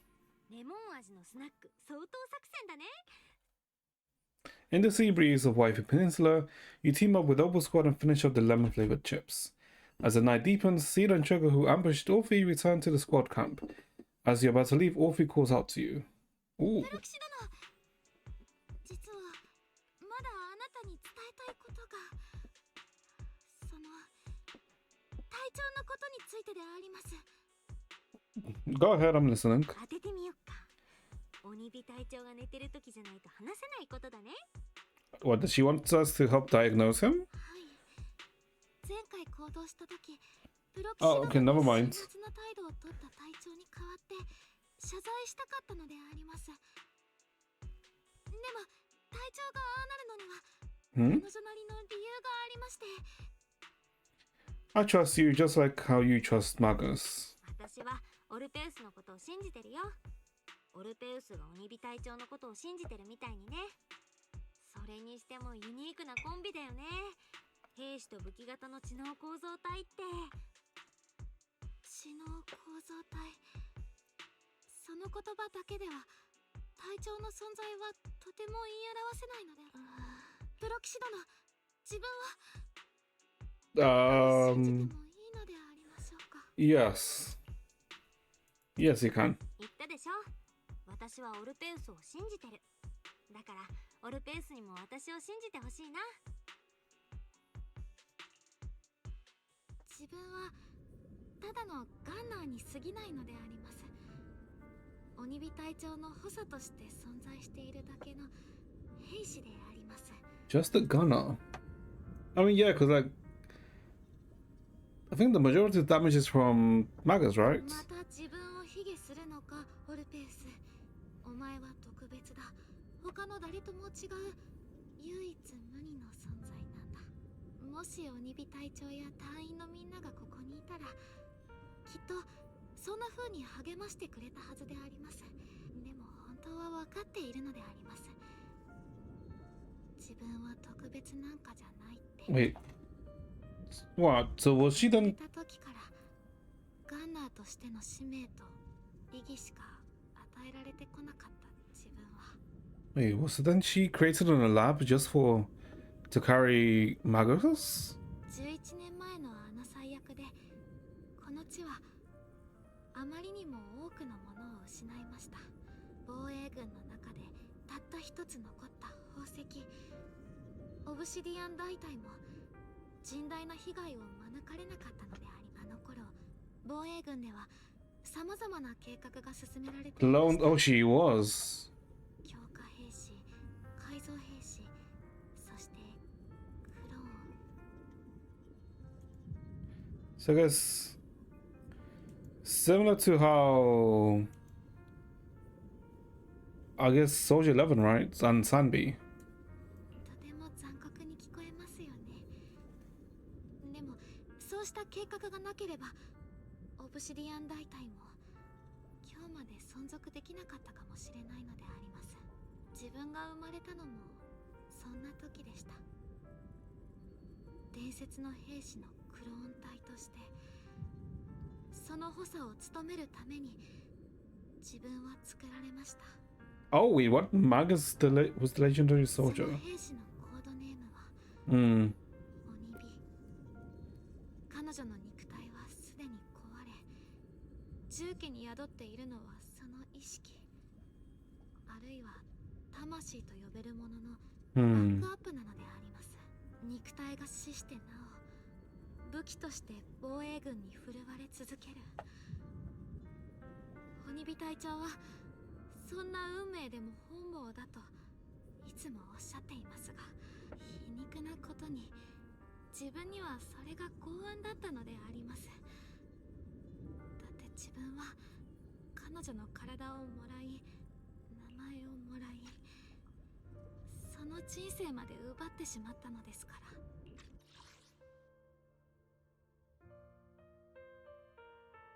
Hmm.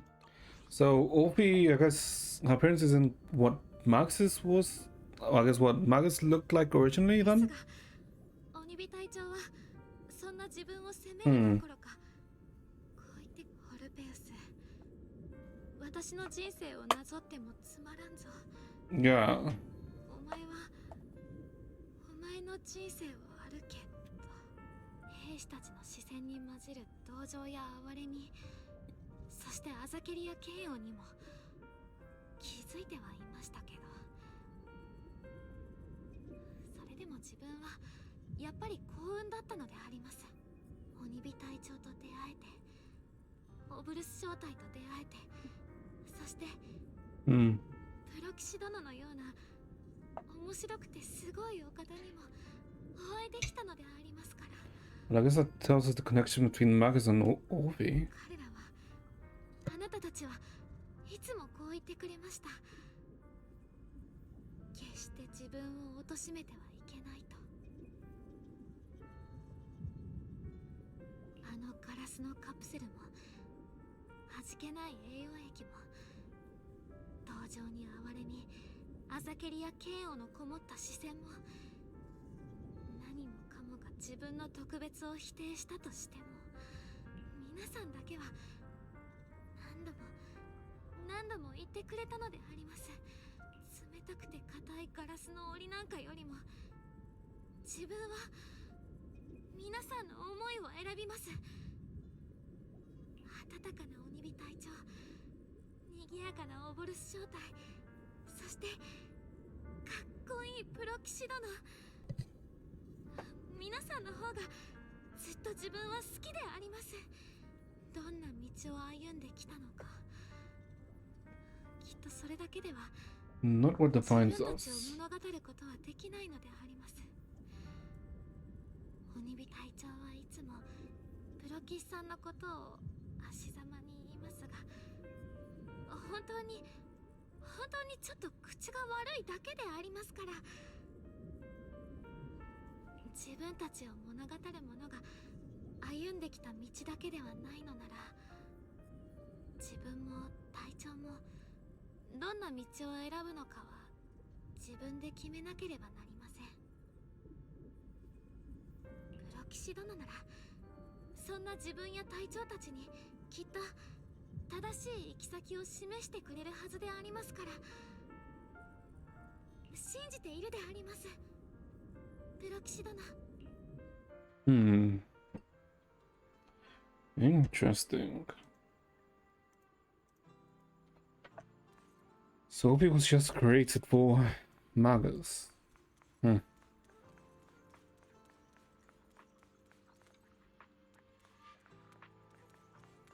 Oh. After a brief signal disruption, communication with HUD has re-established. How are the calculations going, Barry? フェアリー、計算はどう？ラマニアンのエーテル活動が一番活発なエリア。その盲点の正確な座標は分かった？工程 HDD のデータ同期が完了しました。イアスのキャロットモジュールに座標データを送信中です。やっとつながったね。正確な座標はもう特定しておいたから、あとはオボルス正体の人たちと一網打尽に。Looks like we'll have to find help elsewhere. ところがどっこい。今ロレンツ少将の指揮下にある部隊は軒並み行動を停止してて。I guess we'd go with Damien, right? No, actually, no, we can't. そっちから師匠にメッセージできる？あ、やっぱり夫婦先輩にしようかな。師匠って結構返信ゆっくりしてるから。妹弟子よりヘルプ要請。ことは重大。師匠は至急出陣されたし。追伸、防衛軍には秘密で。緊急事態。あなたの可愛い妹ですが、防衛軍の非人道的な拷問を受けている。手遅れになる前に大至急師匠の派遣を求む。Aren't you exaggerating things? お兄ちゃん、それは盛りすぎ。英機地区の安全がかかっているんだ。少し大げさなくらいでちょうどいい。All we can do now is wait for help from Yankee Summit. たくもじゃあ、あとは雲岳山のみんなが早く来てくれるよう祈るしかないね。ロレンツ少将が浮かれてる間に三将会が何をしでかすか分かったもんじゃないからね。じゃあ、いろいろと急ぎだし、私は先にログアウトするね。Just as you're about to fall asleep, that familiar chirping breaks your peaceful slumber again. Oh, is that Chifu's Qingming bird? Chup chup chup. Your vision suddenly dimmed, but strangely you don't feel afraid. When you come to your senses, you're already being carried high up in the air by the bird's talons. Your body feels weightless like a feather drifting in the air one moment and then heavy like a stone sinking in a lake the next. By the time you've arrived, you already come back to senses and you've already arrived. Is this Swabian Temple? なんか夢を見てた気がするんだけど、ここは現実の適当感？起きたか？夫婦から聞いたぞ。我ら雲岳さんの可愛い弟子が防衛軍の非人道的な拷問を受けているとな。それから連中との全面戦争を避けるため隠密に動け。本当ですよ。一字一句その通りにお弟子さんから届いたんです。ちなみに送った当人もこうしてきて、うちのお弟子ちゃんをいじめるたいい度胸だ。おじさん、こいつは黙って Maybe the exaggeration was a bit much. 玄関口まで行って問い詰めてやらにゃ。パン、どこの玄関へ問い詰めに行くんだ。お前さんの妹弟子をよく見てみろ。ちょいとぼーっとしてはいるが、非人道的な拷問を受けたように見えるか。 Was it Yishuan Shifu's technique? これ師匠が術法で適当感まで送ってくれたってこと？ Was that like a recall or something? 頭が回り始めたようだね。お弟子さんがご無事で何よりです。これほど急を要していたのは軍の I think I was right about this guy, wasn't I? Was I? そうですよ、お弟子ちゃん。外で何があったんですか？あんな風にお師匠様を呼ぶくらいですね。きっと I don't know. のことだったんですよね。大丈夫ですよ。ここにはみんながい。そうだそうだ。兄弟子も姉弟子もみ。 You lay the intel calculated by Ferry along with the all accompanying suspicions and speculations for everyone. なるほど。いかにも三将会のやり口だな。防衛軍の手に負えないって言うなら、私たちがやってやります。いつ出発しますか？流行るな。まずはお前さんの妹弟子をきちんと休ませてやれ。Catch up with everyone in Yankui summits. Okay, I guess let's talk with these ones first. You've still got your senior sister waiting for you up on the mountains. Can't have you getting kidnapped before you see her. Your senior sister? I have to keep these unsettling dreams. I've been having these unsettling dreams lately. Like something bad's about to happen. Whether I'm on a mission in Miasma Dense areas, I always hear those whispers. I'm a bit worried about you and about your senior sister, my sister. It's not corruption system, is it? Senior? Have the recent missions been too much? So if so, let me help share the load. Don't worry too much. The sky could fall and Shifu would still handle it. We'll be okay. You're right. We've still got Shifu.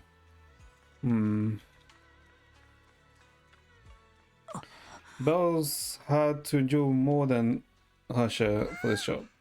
Senior sister is the best. A proxy without her senior sister is nothing.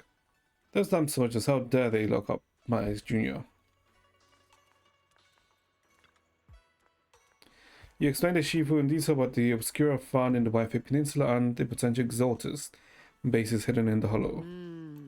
The lives of the Wi-Fi Peninsula citizens are at stake. It can't be taken lightly. If the defense force refuses to step in, then Yankui Summit will have no choice but to break the rules of the engagement and take action. But now that there are threats both inside and outside the hollow, and with so few disciples left at Swabian Temple, we might need some reinforcements. Before Yishun can finish speaking, an angry shout from outside cuts her off. An angry shout? Oh!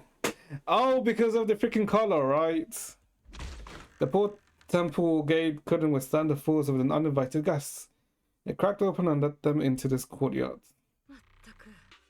こんな夜中に誰が押し入ってきたのかと思えば、防衛軍の兵隊どもか。よく聞け。たとえ長期兵が軍の統制下にあろうと、人様の家に軍下で上がり込んでいい理由にはならんぞ。Yeah, it's the... 特にこの適当感はな。おたくらが好き勝手に出入りしていい場所じゃないんだ。おい、こいつは一体何を言ってるんだ。ですね、彼女が言わんとしているのは、真夜中に大声を出しながら人の家に押し入るのはげんこつの対象になり Ready to give you a beating. げんこつビッグシードがね、このお姉さんが本気で鬼火隊長をぶん殴ろうとしたら、鋼鉄の腕でも止められない。 I mean, yeah, like, Yishun is meant to be like, OP. 英比地区にいるオブシディアン大隊が束になってもまだ止められないかもしれないな。 I mean, she's not wrong. ミシェル総主、これを挑発と受け取られるのは本意じゃない。だがお前の後ろにいるパイトーンは我々の保護対象だ。お前さんが言う保護対象とは、この自由を奪われたメイフラワーの特使であってるか？プロ騎士君の行動を一時的に制限するのは軍の機密を、何よりプロ騎士君自身の安全を守るためでもある。 Is it? I'm pretty sure they wouldn't. Well, not OBAL squad, but I'm pretty sure freaking Lorenz was gonna make it so we get taken out. どうだかな。こいつは私の弟子だ。 Please hear me out, you two. 二人とも今は私のことなんかよりもっと大事なことがあるでしょ。プロ騎士殿、大丈夫であります。なんだ、プロ騎士君ってば文学山の人に拉致されたわけじゃないんだね。すまない、私の勘違いだった。軍の機密を狙った市政の連中によって連れ出されたのでばかり。 I mean, it's not like we saw much military information anyway. 兵隊どもの機密なんぞには毛ほども興味がない。私が気にするのは弟子たちと新エリートの安全だけだ。ではプロ騎士君、軍令に背いてまで文学山と連絡を取ったからにはさぞ納得のいく理由があるんだろうな。 Once again, you lay out the current intel and situation for both parties. 三商会にとって真の本拠地はまだフォローの中に隠されている。 I can't say that I'm absolutely certain, but even the slightest chance of such a risk can't be ignored. 自分の足でフォローに入ってこの座標にたどり着いてみるまでは確信とは言えないけどね。雲岳山だろうと防衛軍だろうと新エリートを守る人たちにとっては見過ごしちゃダメな兆候だと思うのでし。リン、フェアリーから警報だ。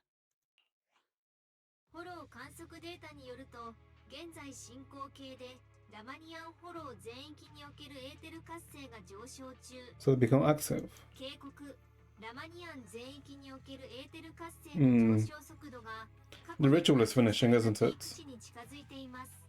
現在の拡張速度から計算すると、ラマニアンフォローは Ooh. 26時間後に 1,000 hours before 前列限界を突破します。 So like 50 days, give or take. 音声アシスタントがまたごちゃごちゃ言ってるぞ。要するにほっといたらラマニアンがボンってことだね。Yep. About the image, the bamboo in the military, and about the interpromoter 研究 earlier. 者っぽい三商会の同志がね、宮妻を活性化させる大規模な実験について話してたの。多分あいつらがひっきりなしに言ってる最後の制裁、その準備なんじゃないかなって睨んで。私たちで掴んだ情報から見ても三商会はラマニアンにある宮妻の集中地帯をほとんど掌握してる。あの変わったエーテルの意志を操る技術も持ってるみたい。フォロー全域でエーテル活性が上昇なんて三商会が何かやってないわけないよ。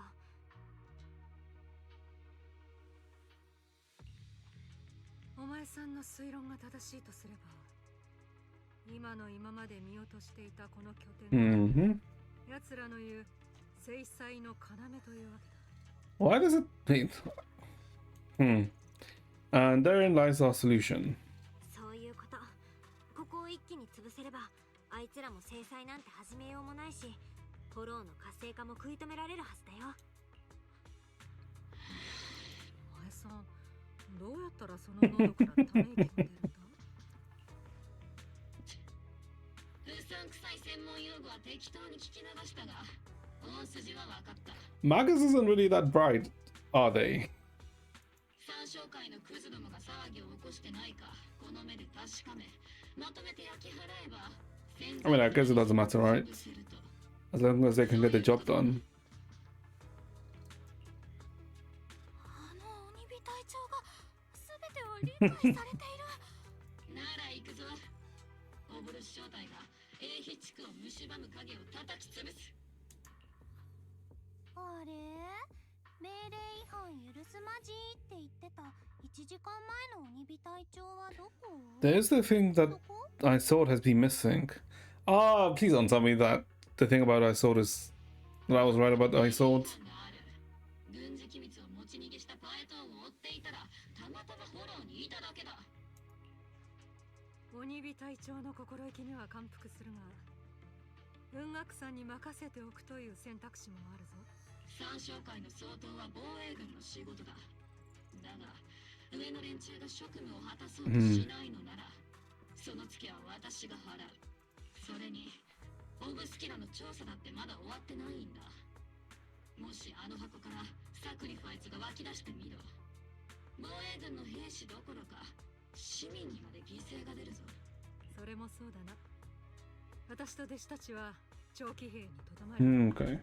引き続きこの地を守る役目を果たすとしよう。About our operation plans. じゃあ具体的な作戦と出撃するタイミングはとっとと決めないとね。ああ、オブルス正体が揃って動けば容易に見つかる。適切なタイミングを見極めないとな。再集結と出撃は明日の朝一番だ。オブルス正体総員駐屯地に帰還だ。はいであります、鬼火隊長。明日は長い一日になるぞ。 Yep. Okay, the winter rules. Oh, okay, now. Okay, this would have been like a stop. Ah, whatever. Wait, hold up. Let me. No. Okay, let's do this quickly. And then continue. Ooh. Ooh. Give me my crystals. My polychromes. No. We are Lucia and Itari Pullus. That's what we are. I'm here to invite you to today's Grand Escape the strategy meeting. You're going to start evacuate civilians. Fine. If you want to if you want the dull version, I'm here to bring you the strategy meeting. It's indeed about the civilian evacuation or whatever. Sure, let's go now. Yes, immersive storytelling. You head to the plaza at 4 Mine Heights with Seed. Squad members Seed, Proxy, or members of OBAL Squad are present. Please begin the operation briefing, Colonel. With away from the Colonel, the rowdy ranks of soldiers quiet down. オブスキラと呼ばれるエーテル実験装置は、かつてポーセルメックスと三将会によってフォローと A 地区の双方にかなりの量が設置されたサクリファイスを収容して成長させるという特性をオボルス正体が発見し、この事実は他の部隊によって確認されている。I really do like her design, but she's never gonna be Playboy, is she? そして今この瞬間にも A 地区には未処理のオブスキュラが大量に眠っている。これまでの調査ではフォロー外のオブスキュラにもサクリファイスが潜んでいるという証拠は見つかっていないが、市民を未知のリスクにさらすわけにはいかないねありますよね、イゾルテ大佐。その通りだ、オルペース隊員。よって我々はこのフォロー災害に対処すべく長期兵市民の避難誘導を開始する。オブスキュラをすべて排除するまで市民たちには都市部まで避難してもらおう。避難誘導そのものには少々直属の主力部隊が当たる予定だ。オボルス正体には遊撃部隊として緊急時に迅速な対応ができるよう待機を命じる。遊撃部隊か。つまり好きに動けということだな。誰が自由行動だと言った。いつでも動けるようスタンバイしていろということだ、鬼火隊長。はっ、了解であります大佐。オブルス正体は鉄の意志で普段の大気を貫き通す所存です。Not act or do anything on her own. Okay. I can keep an eye on Captain Magus. 私も鬼火隊長見張るよ。オボルス正体が自由に行動しちゃわないようにね。何やら君たちの言動に含みを感じるが、まあいい。くれぐれもおとなしくしているように。Oh, wait, did I not tell Magus about 中 it? の混乱は必至だ。オニビ。 Hmm. プロキシ君の安全を第一に考えてやれ。言われるまでもない。彼らは我々の VIP 様だからな。そうだろ、プロキシ君。VIP といえば、ロレンツ少将とルクロー氏を筆頭とした They'll be evacuating, huh? 上層部も市民と共に英市地区から退避する。お偉いさんどもは逃げるのが待ちきれないといった感じだな。それだけサクリファイスという潜在的脅威を無視できないということだろう。お偉いさんにもおのおの考えがあるということだ。さて、私はそんなお偉いさんの避難に向けて準備を進めてくる。 Oh my god, why did I just have that thought? Maybe, should I? Okay, so you see how I swords fit is like very much. She's wearing black, so, and okay, so if you don't know, chat, black is like a color which is really good at, you know, taking in heat, right, and retaining heat. Yeah, and you know, I swords fit is very, let's say, closed off, right? It doesn't really seem to have a lot of air, like spaces for air to go through. Imagine when she unbuttons, how steamy would it be when she unbuttons? It kind of reminds me of, you know, those cosplayers who are like cosplaying the plug suits, right? And then, you know, when they take it off, it's like a bunch of sweat comes out. Do you think it's the same when I saw like unbuttons a bit? Why did that thought come into my mind when they're talking about this? The hell is wrong with me?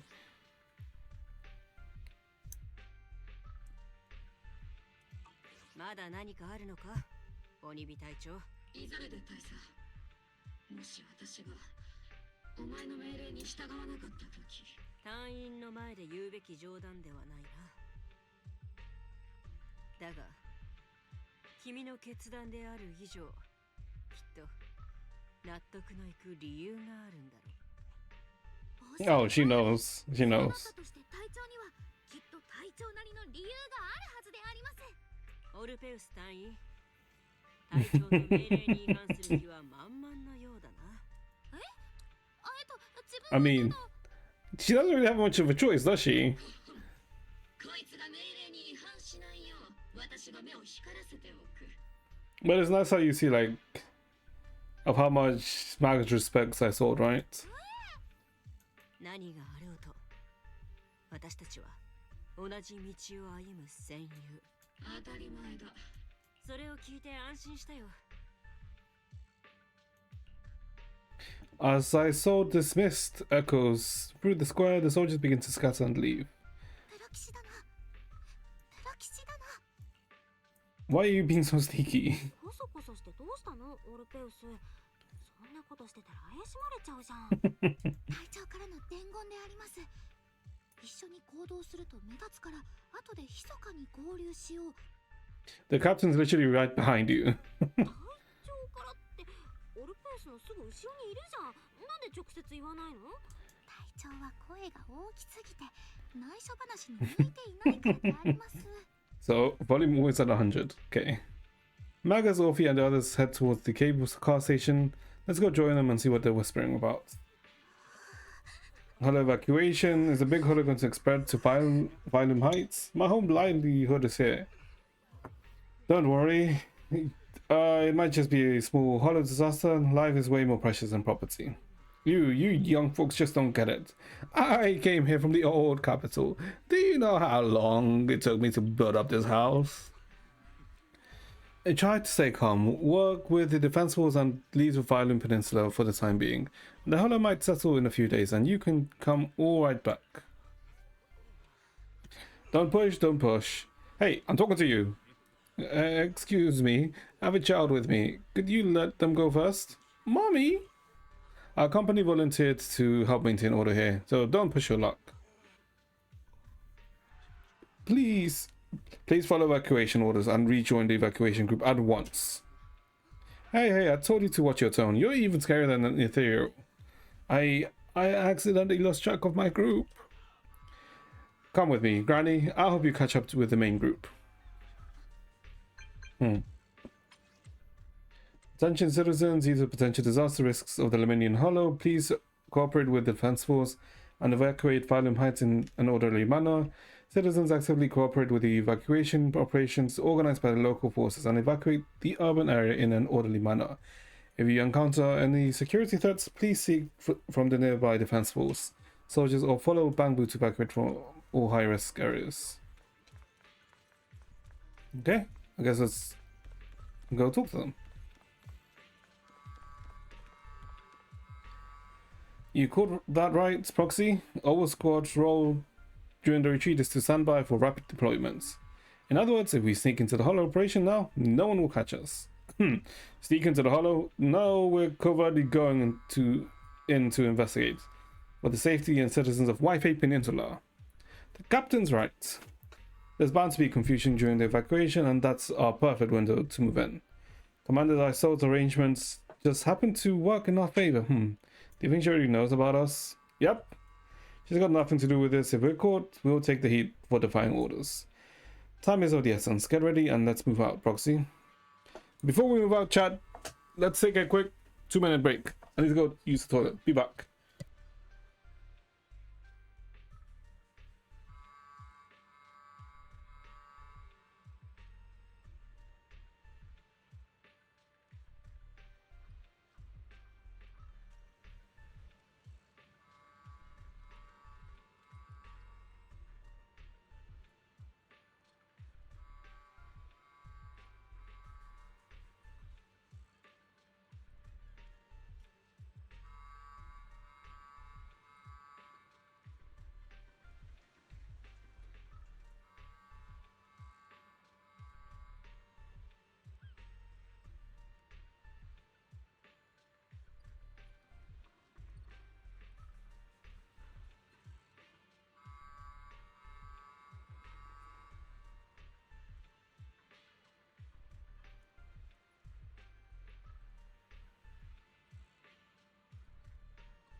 Alright, back chat.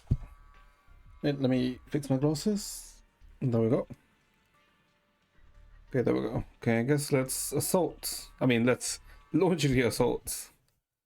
The crowd gathers at the cable car, evacuates in Phylum Heights under the direction and support of the defense force and top security. Oh. Huh.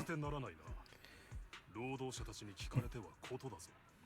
企業年空上社長、そんなものにまで目を通すのですか Is Luke What is Lucre's angle? 従業員を育てることは重要だ。でないと、あの時のように役立たずの防衛軍に任せた挙句、会社の資産を守れないどころか、深刻な損害を被ることになるのだから。Oh, okay, there's the immune. すみません。子供だけでも先に行かせてくれませんか。そうだそうだ。子供が先だろうが。うるさい。撤退の順番はとっくに決まっている。お前らを無事に出してやるために会社がわざわざ金を出してんだ。Jesus Christ, this guy's. よしなさい。社のイメージを保つこともあなたの給与に含まれています。お分かりですね。どうしてもダメでしょうか。申し訳ありません。私自身、己の保身もままならないのですよ。今日をもって英七区の扉は我々に開かれる。Oh, okay, this is Lucro. この町にあるすべての扉と同じようにな。少々閣下、内部の広報用にお写真を撮らせていただいてもよろしいでしょうか。 Internal PR materials. Oh, okay. Okay, I thought they were like talking about something else. Okay, never mind. 今日この時がなんとあの頃に似ていることか。Oh, okay, no, she's aware too.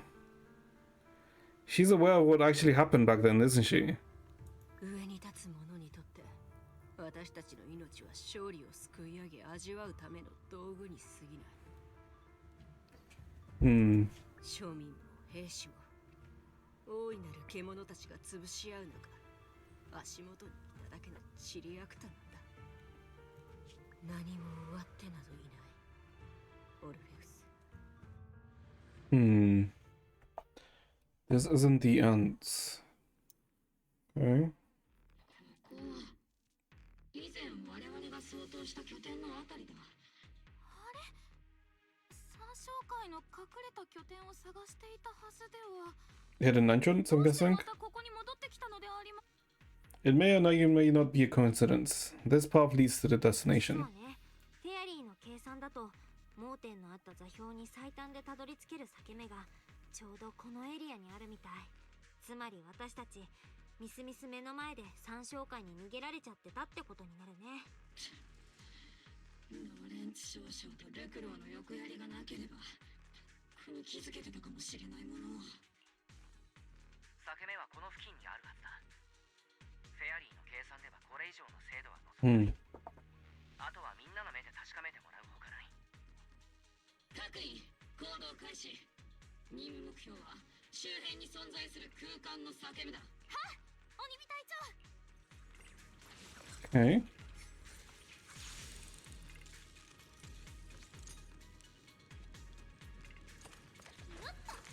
Anything back here? Nope.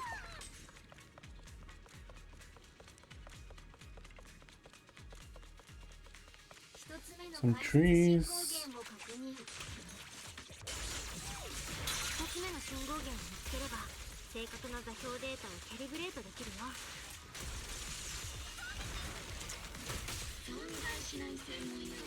Oh, freaking changed too early.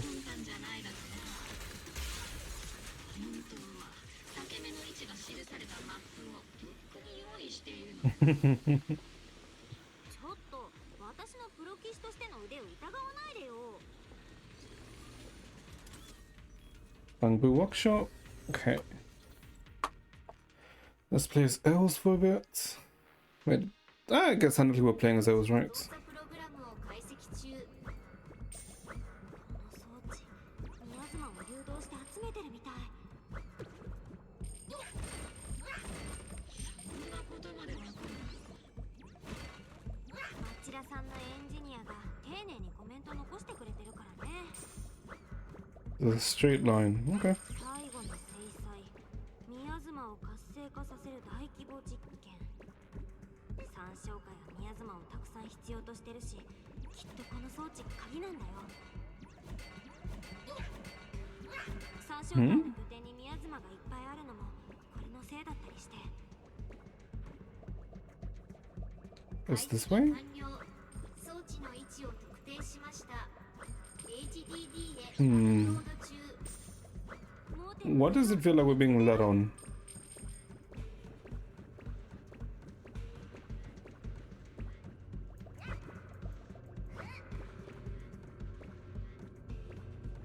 It feels like we're being led on here.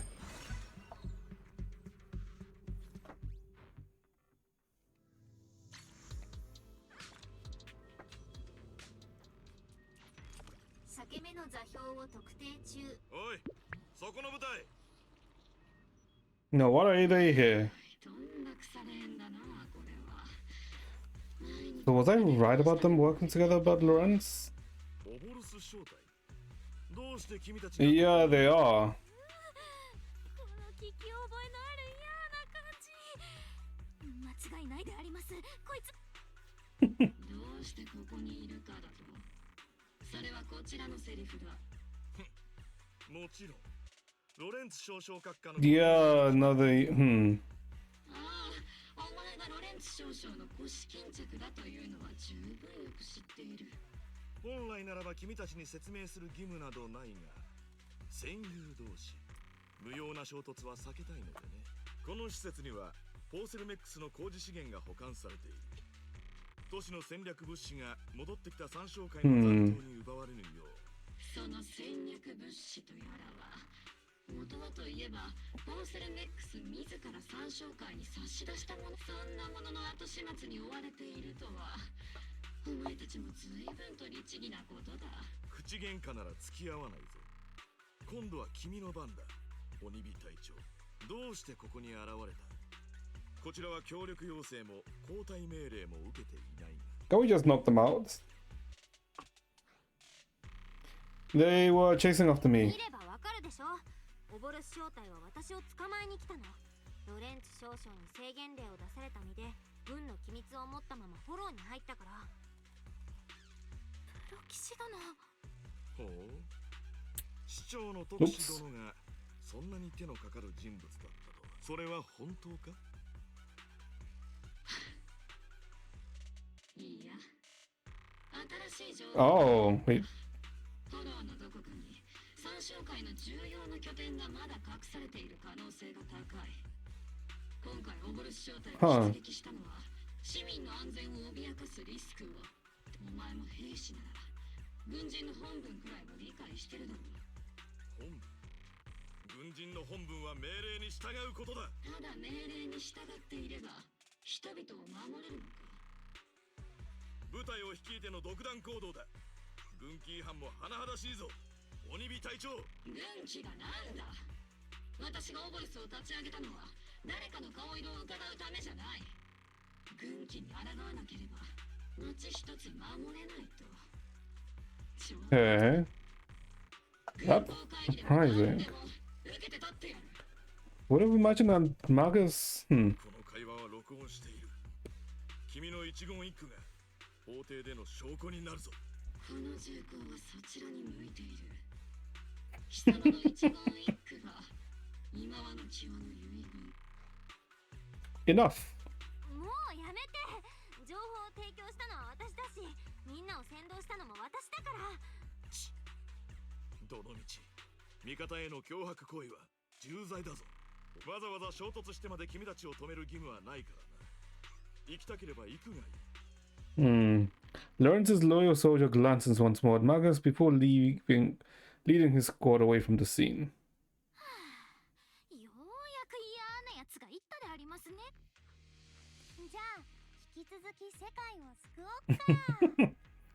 Now this really counts as disobeying こ orders. れで本格的にみんなで仲良く前回一般だけど、本当にここまでしなくちゃいけなかったの？心配するな、プロ騎士君。いざとなったらこういうさ。プロ騎士殿は我々に脅されてしぶしぶフォローを案内する羽目になっ。 That's not what I'm worried about. そうじゃなくて、私は鬼火隊長とオボロスのみんなが心配なの。軍規に違反した責任なら全て私が負う。いざ。ダメでありますよ。もし鬼火隊長が本当に捕まってしまったら。Oh, so she can't get detached. あのな、少しは私の心配もしたらどうなんだ、オルペウス。 A sudden message comes through the HDD. 防衛軍から緊急の通信要請だ。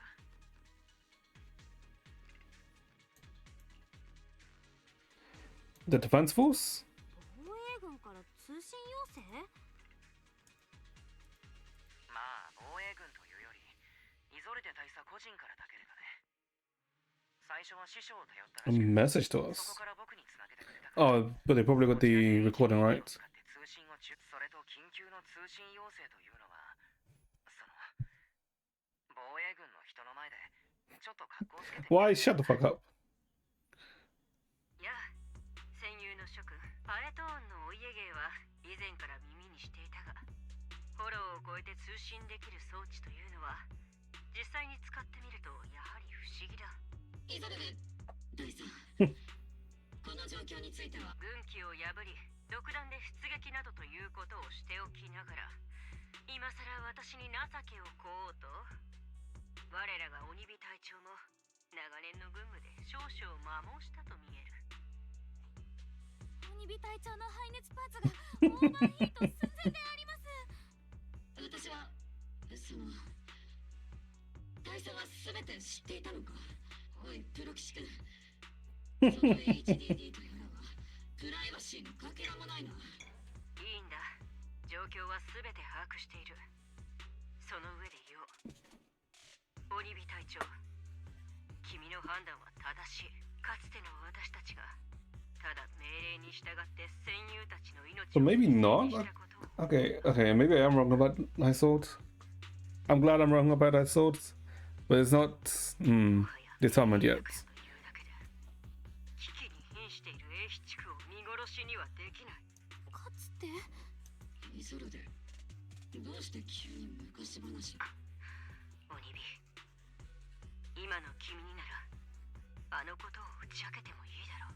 ここにいる諸君は鬼火隊長が命を預けられる戦友であり、また新エリートの安全のためならば命を投げ出せる戦士だと信じている。そして私がこれから鬼火隊長と諸君に告げるのは、とある裏切りにまつわること。 Oh. 私利私欲のために町と市民を危 Oh 険に no. さらした罪深い行いの真相だ。 This is a red flag, isn't it? あの調査に結果が出たのか。 You mean the truth about what happened all those years ago? 鬼火隊長と大佐の戦友って確か旧都陥落の時、上層部が指示を間違えたせいで犠牲になった人たちだよね。そのまさか。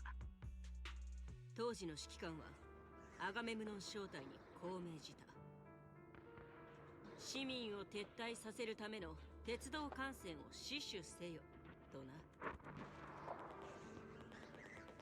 私たちの戦友もその命令通り最後の一滴まで血を流し戦い抜いた。しかし実際に私たちが守っていたもの、市民を乗せていると思われた貨物列車が満載していたのは、企業隊員たちが1分耐えるごとに1コンテナ分の工事がホローの外にトップする倉庫へ搬送されていた。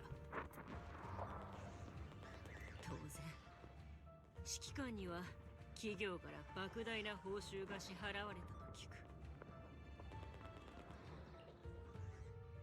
その小切手にあるゼロの一つ一つは隊員たちの血で書かれていたんだよ、鬼火。鬼火隊長、イゾルでその指揮官の名前を言え。そいつに賄賂を渡したのはどこの企業だ。答えろ。鬼火隊長、通信の状態が非常に不安定であります。答えろ、イゾルで。彼らを罪に問うための証拠が十分に揃ったわけではないんだ。 I'm guessing it's probably the commander in chief now, right? 冷静さを保て。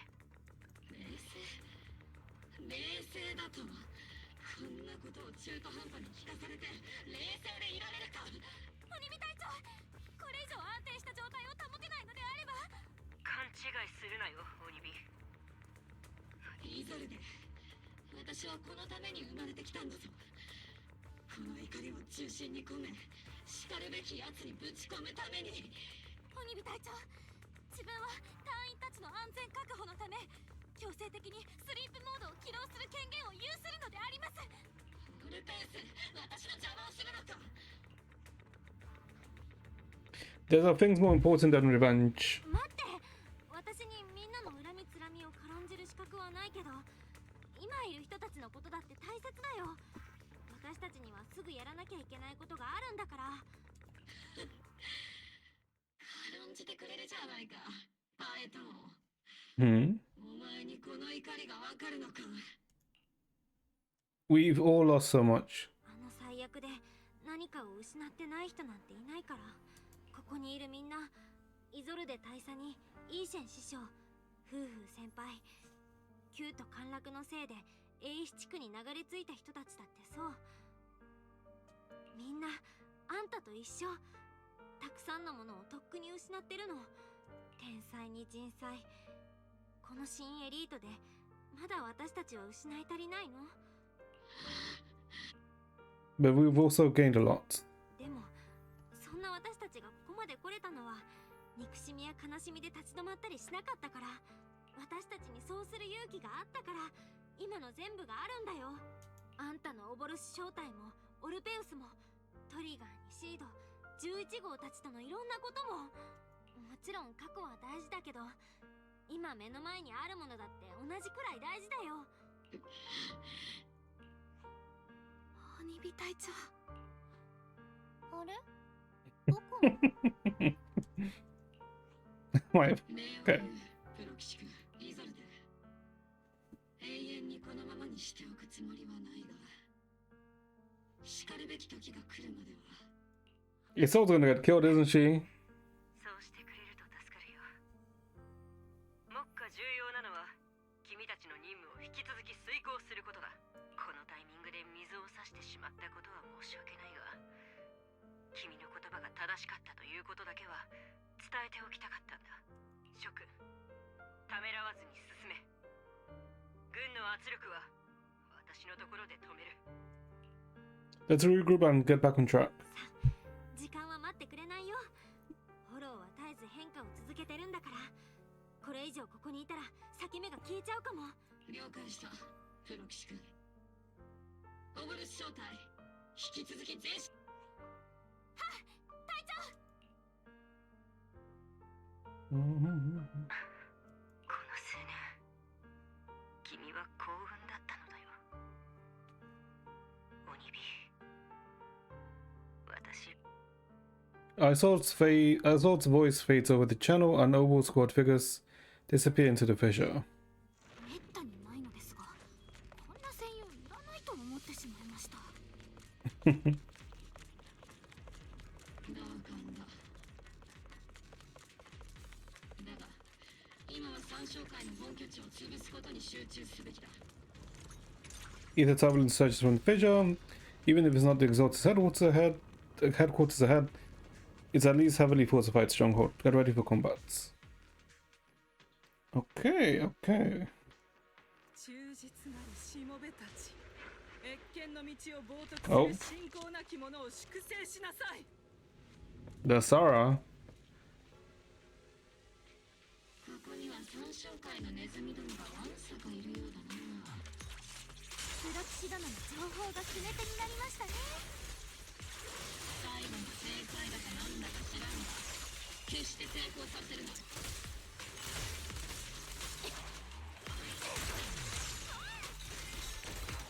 引き続き前進だ。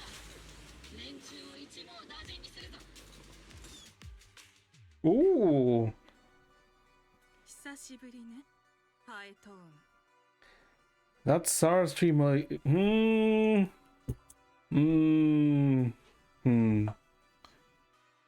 I feel like Sara's face is too soft, if that makes sense, right? I feel like she'd have like a slightly sharper face in her model, but I feel like it's slightly too soft. It certainly has, villain. サラ、三将会がこれまで犯してきた罪の中であんたが裏にいたやつはどれだけあったの？罪？何のことかさっぱりわからないわね。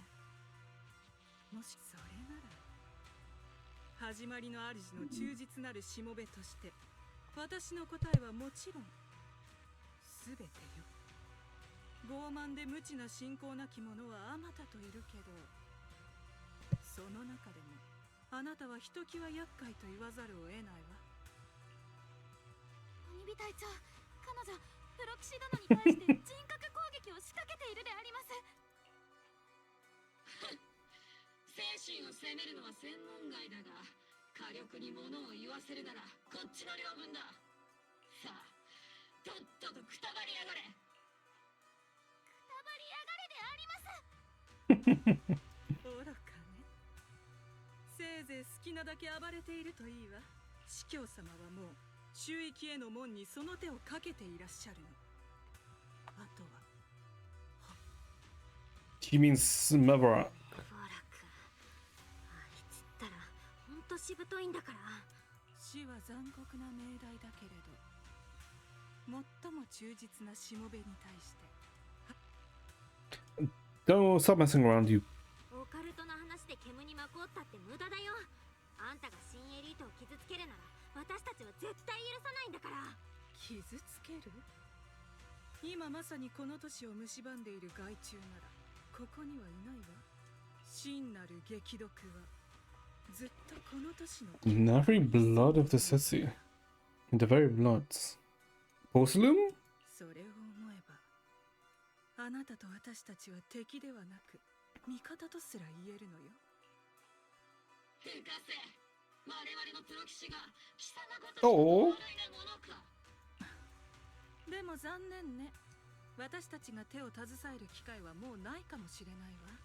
司教様の儀式を邪魔させはしない。さあ、忠実なるしもべたち。始まりの主はあなたたちの名前をきっと覚えていてくださるでしょう。Ooh.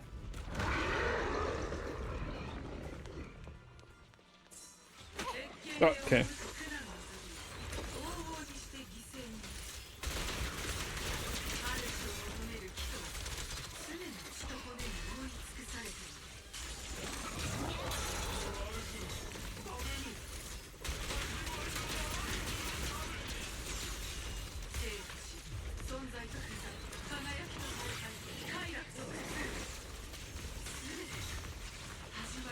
God damn it.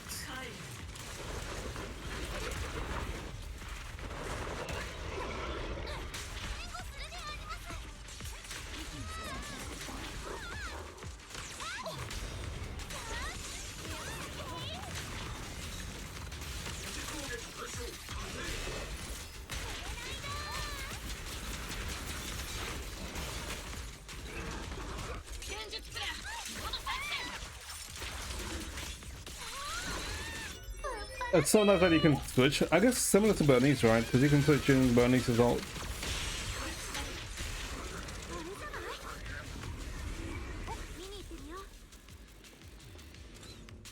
With the core mechanism, you find a device that Exalters use to manipulate the miasma.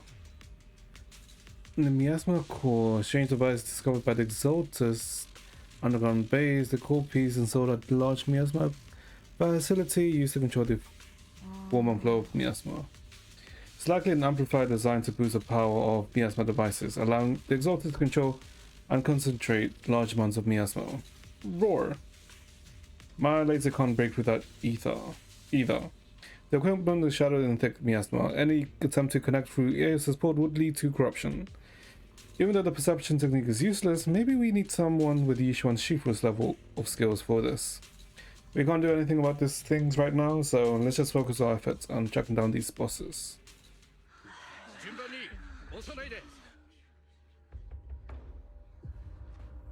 Hmm?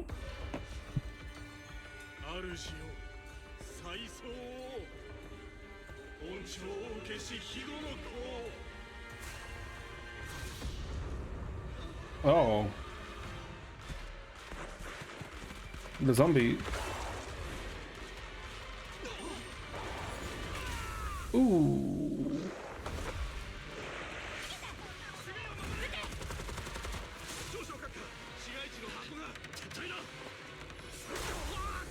Oh shit.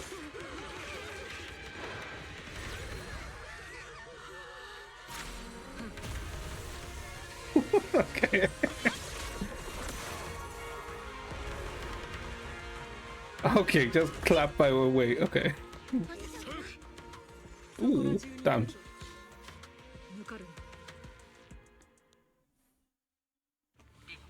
緊急事態だ。三将会の同志が A 地区に現れて、サクリファイスが続々とオブスキラから出てきている。Oh no. フォローにある拠点が襲われたから、外で混乱を起こしてその隙に逃げようっていう。町の方に敵襲でありますね。We pursue. 継続しますか？それとも支援に戻るべきでしょうか？策としては天然お粗末としか言いようがないな。町にはオブシリアン大会の戦友たちがいる上、雲岳山の修行者どもも布陣している。師匠と雲岳山のみんなが防衛軍と一緒にサクリファイスを抑えてくれている。賛同でありますか。自分たちが入手した配置図を見る限り、あそこにオブスキュラはなかったはずでありますが。Wait, what? But the maps were given by Sword, right? Hmm? ああ、だからこそ軍はあそこを手薄にしてたはずだ。 Oh, wait. Is she using this as an opportunity to get rid of Lorenz? Hmm. She is, isn't she?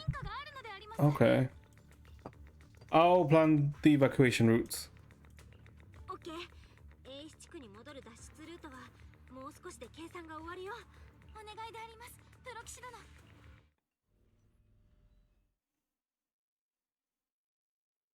ああ。 Bell. Oh, okay, we're out. Okay. Bell, Captain Magus, you're finally back. Sacrificing to see up being held back by Yishuan Shifu and others, but more suddenly appeared in the mountain path. The mountain path, but our obscure positioning data didn't show any devices there. Something's wrong with our sealed intel. Long story short, our main forces with the Subian Temple masters are all tied up fighting sacrifices in the city. The mountain road area wasn't assigned any defensive troops beforehand. Defenses there are severely lacking. Let's hurry and provide support. Yeah, it's I so deliberately did that, right? 雲岳山の支援もあって都市部のサクリファイスは制圧できた。では続く自分たちの任務は参道方面のサクリファイスおよび参照会の総統並びに VIP2 名の護衛 Two VIP, yeah, Loop 胸くそ悪いポーセルメックス Lorenz, yeah. ルクローとより胸くそ悪いオブシディアン大隊少将のロレ。悪い知らせはルクロー氏との連絡が途絶えていること。いい知らせは少将が山道下にある避難地点へ向かっていることで。 We know Luke already evacuated. いいと悪いが逆の可能性もあるがとにかく市場はどうあれ任務を遂行しなければならない。 With our main forces on Yankee Summit holding Fighting Heights, let's see what the sacrifices on the mountain roads. There's residential areas around the mountain road, we can't let those sacrifices run wild. And that unpleasant Major General and Lucro are evacuating from that way as well. We can't just let them stand by and watch them die. Attack now. Yeah, it was deliberate.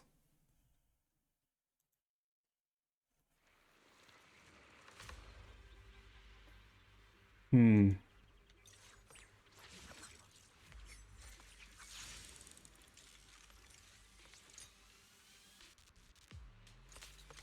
オブスキュラから出てきたサクリファイスを先に叩け。トンネルに伏兵を発見。うわぁ、めっちゃ悪な奴らだね。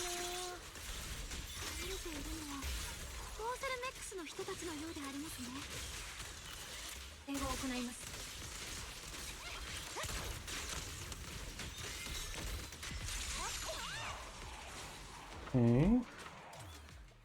Get cooperative. Corporate executive. あの怪物たちはエーテリアス。落ち着いてください。エーテリアスなんかじゃなかった。Hmm? 自分たちはオブシリアン大隊です。あなたはもう安全であり。みんな死んでしまった。落ち着いてください。もう誰もあなたを傷つけることはありません。 Ghosts. 人殺しの怪物が。 かなり大きなショックを受けておられるようであります。おそらく先ほどの襲撃で同行者を亡くされたのかと。 She's from Prosulmax. 格好多分ポーセルメックスの人だと思う。確か晩餐会でも見かけた気がするし、一緒にいたのも同じポーセルメックスのお偉いさんじゃないかな。Hmm. 気に食わない連中ではあるが、こうしてのたれ死ぬべきかと言われる。 I saw a voice concentrate the military radio on Opie's chest. オニビ、君は知りたがっていたな。あの時、誰が私たちの Wait, where is she? を死なせたのか。流れるべき血は2つ。一つは賄賂をちらつかせたポーセルメックスのもの。もうそしてポーセルメックスの血は Yeah, she deliberately did this. 今流させたばかりだ。それでそれはつまり。そうだ、ポーセルメックスのルクロこそがあの時軍の指揮官を買収した企業側の首謀者に他ならない。当然彼のそばで恩恵を受けた者たちも無実ではないからな。They weren't innocent either? 無実ではないって、そうだとしてもまずはちゃんとしたところで裁かれる。 Yeah, she's like, しながら君の正義感にはつくづく感心する。しかしきっと君も過去に似たような経験があるだろう。罪を着せられ正義は叶わず終わりの見えない中あがき続ける。防衛軍、治安局、調査協会、ハンドにトップス、そうした巨大な存在を前にどれだけの不当を強いられ、どれだけの正義を追い求めてきたんだい。しかしイゾルデ、正義はやがて訪れるといつもそう言ってたのも君だろう。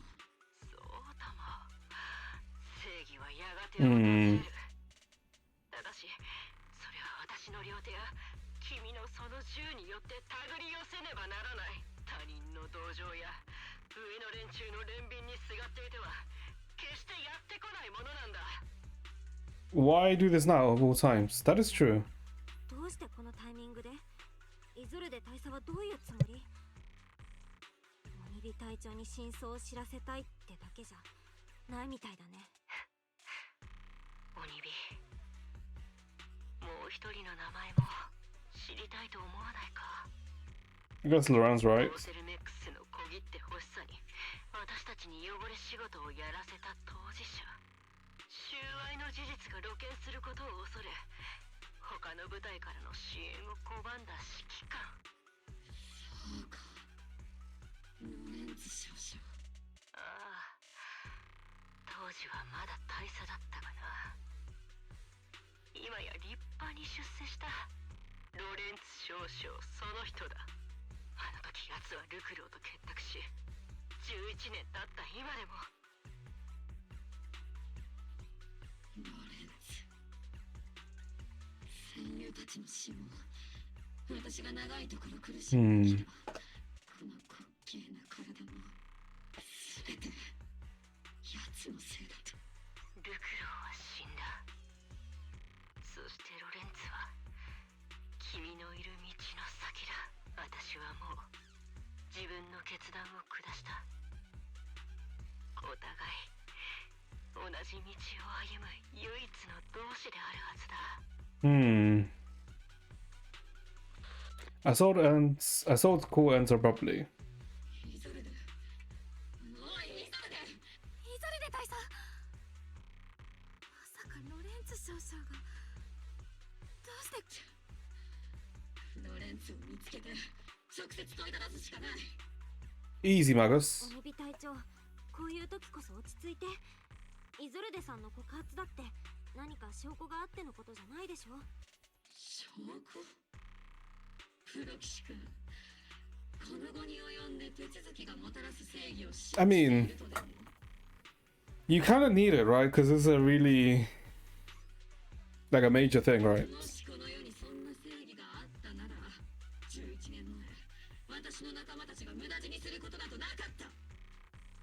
There's something fishy about Isolde's claims. でもイゾルデさんがあえてこのタイミングで話したのが引っかかるよ。 Yeah, it's like いかにもこっちを too convenient, right? ああ、あいつは私が復讐に加担することを望んでいる。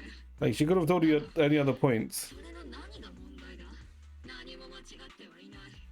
あいつが言った通り、私たちは同じ道を歩むただ一人。隊長、その表現にはいささか同意しかねます。今でも忘れていません。私がオーボルスに入隊することを決意したのは我々が同じ境遇や思いを抱えていたからです。倒れた仲間たちや家族、親友のために正義や名誉を取り戻したいという思いを。それなのに今は同じ道を歩む同志は彼女以外にいないというのですか？別に僕はいいけどね。隊長のために悪い奴らを懲らしめてもさ。でもなんでかな。それをしちゃったら良くない気もするんだよね。ビッグシードもきっと渋い声で鬼火隊長、それはいけないとか、ダメだぞシード隊員。まあでも綺麗事は僕のキャラじゃないからさ。隊長がそう決めたなら何があっても隊長のそばにいるよ。言葉を尽くすだけでは分かり合えないこともある。鬼火隊長。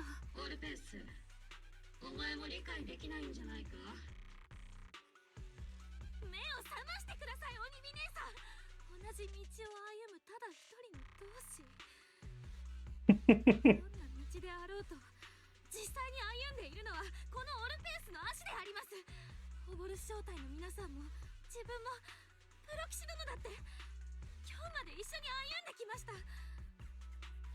オボルスの誰もが大切な人を失っていて、それでもいろんな苦しみや復讐したいという気持ちからみんなを救い束ねたのはあなたであります。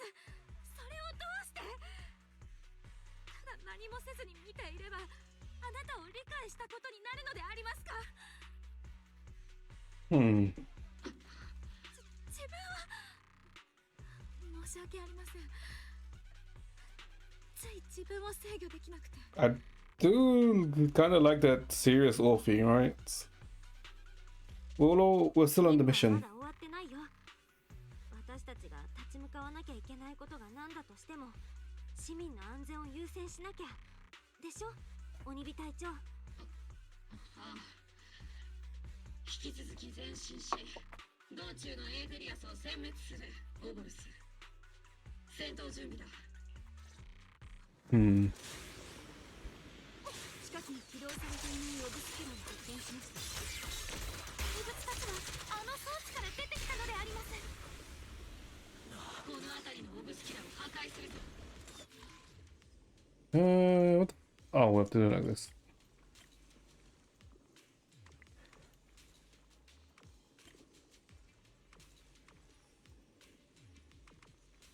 There we go. Okay. オブスキュラの活性が失われたことを確認しました。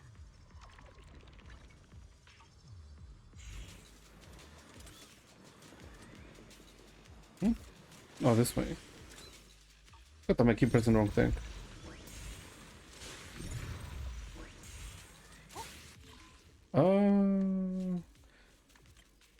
One, two, three, 4, 5.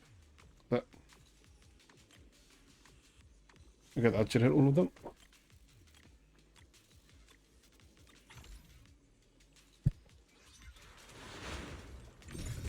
方にオブスキュラを発見。オブスは徹底的に片付けるぞ。You can get to the other side with the residential if we're here. Oh, okay.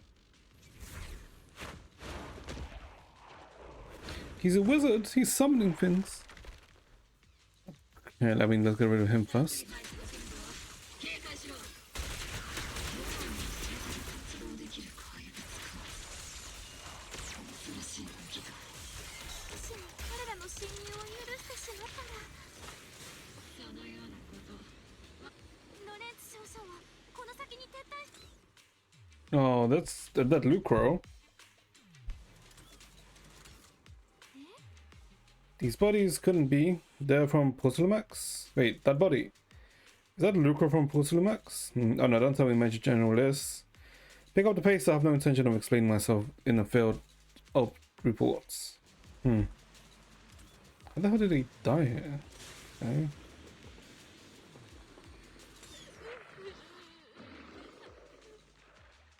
Let's save the child.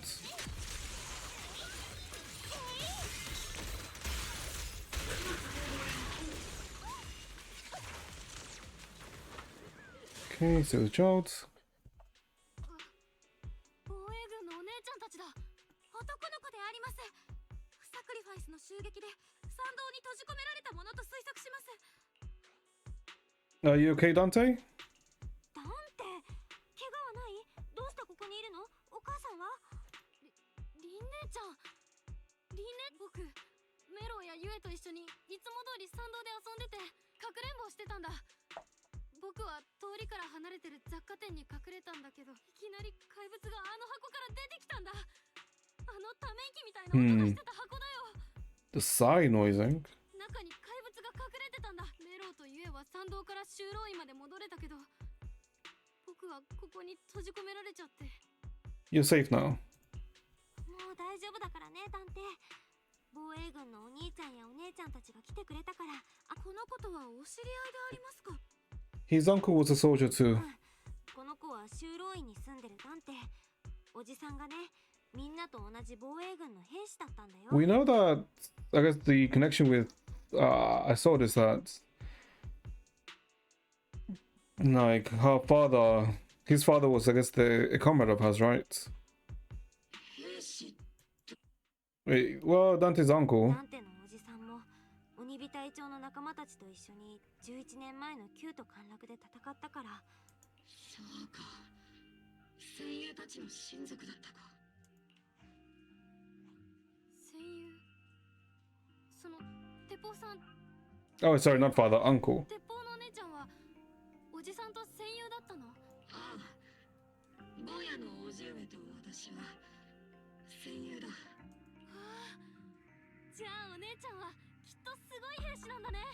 おじさんもすごい兵士だったんだって。でも帰ってこなかった。お姉ちゃんたちはちゃんとお家に帰ってね。もちろんであります、ダンテ君。ご安心ください。ダンテ君、もしおじ上の敵を撃つことができるとしたら、お前はどうする？敵？でもおじさんが帰ってこれなかったのはみんなを守るためだったんでしょ？お前のおじ上を死なせた悪を、いや、傷つけた怪物を倒せると言ったら、それはお前にとって慰めになるか？慰め？もちろん怪物だったらやっつけてやりたいよ。でもやっつけたからっておじさんはもう帰ってこないんでしょ？おじさんが兵士になったのはきっと怖い怪物と戦わなきゃいけなくてもみんなを守りたかったからだもん。だから僕、怪物を倒すよりもみんなを守る兵士になって、母さんを泣かせない男になる方が大事だと思うんだ。だからお姉ちゃんも元気でお家に帰ってね。お母さんとか弟とか Your mom or kids? 泣かせちゃダメだよ。そうだな。ダンテ君も早く家に帰るんだ。防衛軍と文学さんのお兄ちゃんお姉ちゃんたちがきっとあなたとお母さんを守ってみせるであります。急いで帰るよ。 The squad calls in support over the radio to escort Dante back to Silent Bay. ダンテ君、いい子ですね。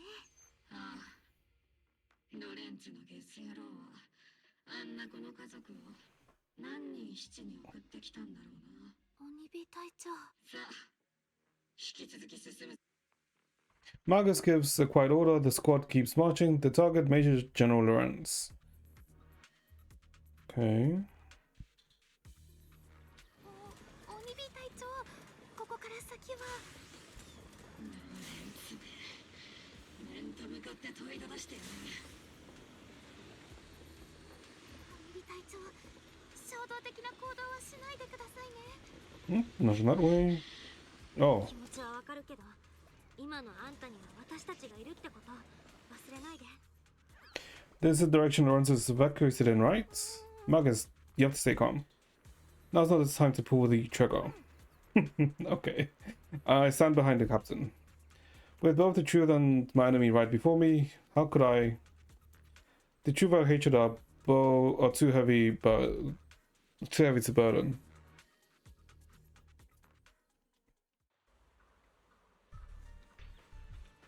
That's Silent Bay. Stop Lorenz. Opie and Magus stand before Major General Lorenz, confronting him with assault accusations. 鬼火隊長、その根拠のないデタラメをどこで耳にした？ロレンツ少将、私が冷静さを書かないうちにイエスかノーで答えろ。これは上官に対する深刻な侮辱行為だ。しかるべき裁きの場でも重罪は免れないだろう。あるいはこうして俺にあらぬ疑いをかけ、先の独断出撃をうやむやにするのが狙いか。もう一度言うぞロレンツ。イエスかノーかだ。11年前のキュート陥落で俺が指揮を取った正体は数えきれない。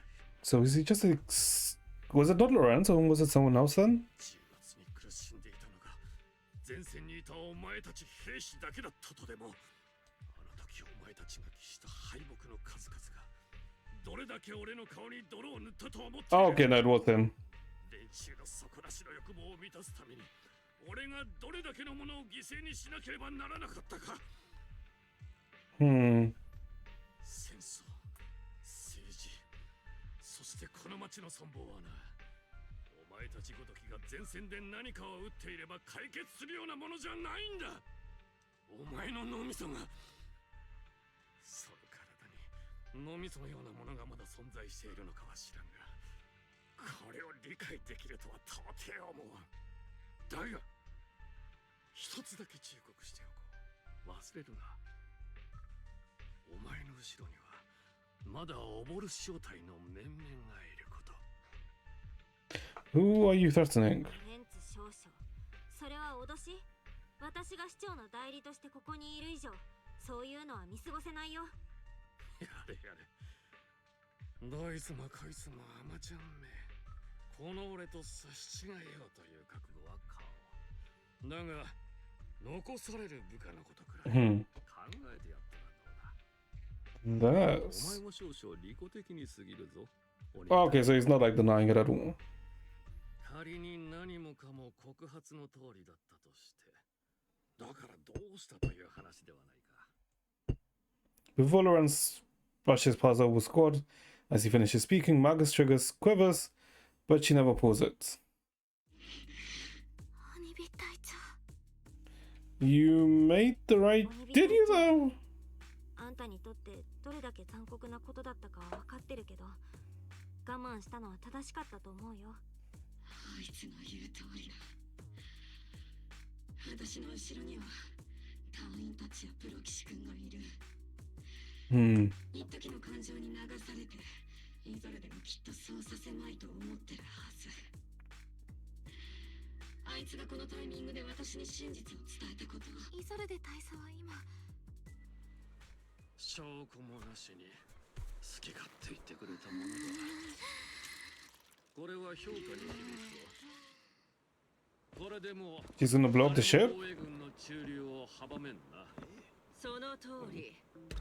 あなたは Oh! ここにとどまることになる。イゾルデ。撤退するぞ。大佐、今回はお手柄だったな。お手柄かつて捨て駒にしたあの兵士たちもか。彼らもまたお手柄か。 Oh, she...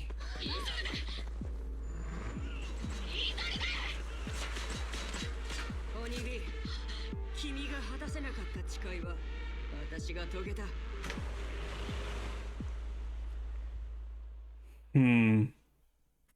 Damn, okay.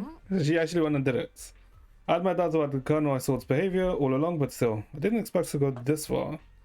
Has she been kept in hiding a fierce desire for revenge beneath her calm and exposed exterior?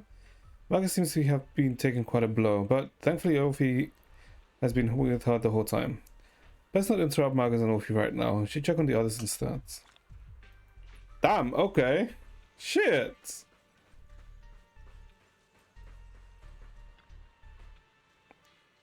Okay, all sacrifices in the city have been eliminated. I've done a sweep and found no other contaminated obscura. I sensed something was wrong in the hollow, then heard gunfire from Silent Bay again. so rushed over to see with your senior disciples. That officer just now killed her own superior. That's mutiny, isn't it? The military officer lady. She seemed like a straight arrow. You can't judge someone's character by just their appearance. And Fufu, when you mentioned killing your superior with your own hands, weren't you sneaking a glance at Shifu? Wait, hold up, what? I did not. Shifu's as righteous as they come. Something's off with the Dominion Hollow. I'm heading in myself to check it out. I'll imagine the OBAL squad captain is already gearing up to charge into the hollow of her superior. Zhao? What's Zhao doing here? After Lucro, the executive officer of Politunox, has been confirmed dead after the sacrifice attack. Maybe it was an accident? Intentional or not, I'm in Waifei Peninsula on behalf of Krampus to conduct a full investigation into both Politunox's operation and Lucro's misconduct. There was a tip-off about Lucro's and Lorenz's being tied to bribery. And wouldn't you know it, they both end up dead. Unexpectedly, fate dealt the punishment in Krampus's place. Though whether it was too harsh is still up for debate. But right now the bigger concern is that Politunox needs a new leader. One that wouldn't let the round table down. Some call Krampus' actions as a reckoning, and I can't help but feel that the effects acted for the very same reason. She's like... what the hell is she? I guess she's like a rabbit?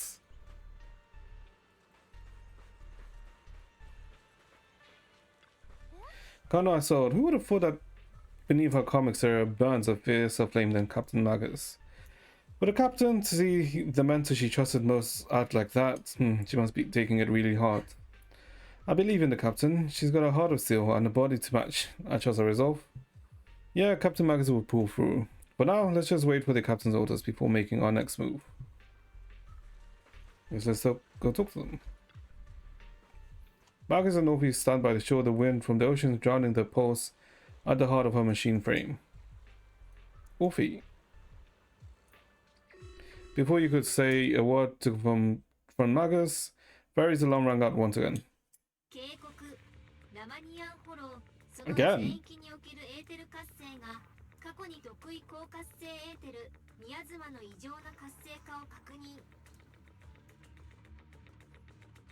Oh no.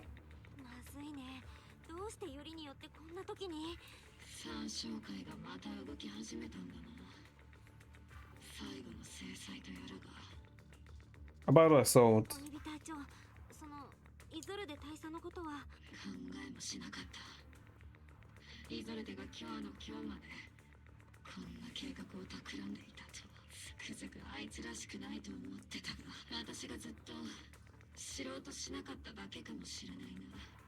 The real help for some time now. Right now the situation is critical.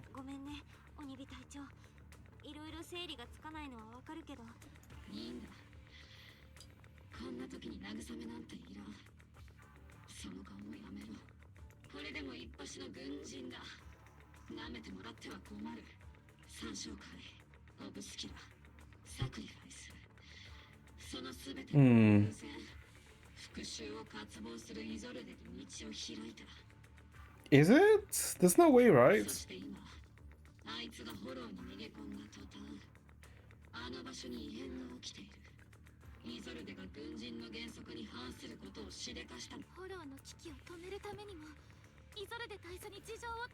Is all pointing for that Isolde is colluding with them. I've got your back.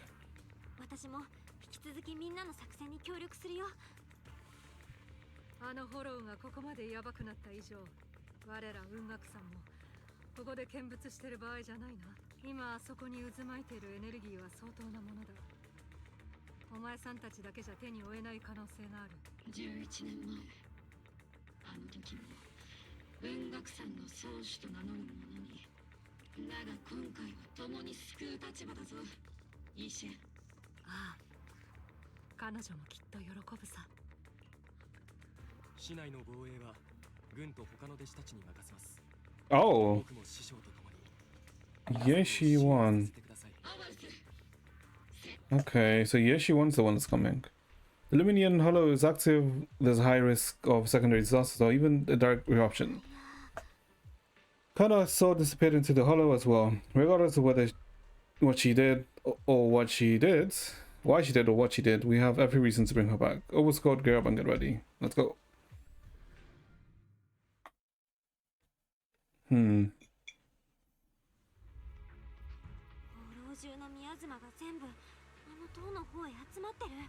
このまま放っといたら大変なことになっちゃうかも。 Why is he the one that's coming? 警告、ラマニアンホロー全域のエーテル活性が。だったら見せてもらおう。あそこに何があるのか。警告、ラマニアンホロー全域のエーテル活性上昇。この一切を止めないとものすごく悪いことが起きる。警告、現在の拡大速度が維持される場合。What happened to the 1,000 hours we had? フォローは前列限界を突破し。バーンって果物が潰れたり。そんなことは私がさせん。ええ、我ら雲岳さんは一歩も引きませんよ。さながら冥府のような光景だな。イゾルデ、この先で一体何をしようとし。みんな進もう。イゾルデさんを見つけるためにも、三小会を止めて最悪の事態を防ぐためにも。オバルス小隊、戦闘準備。 Okay.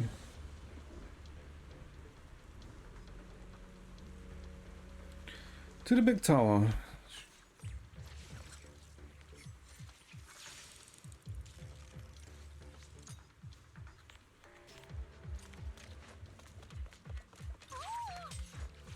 But there's no way the story finishes in 2.2, right?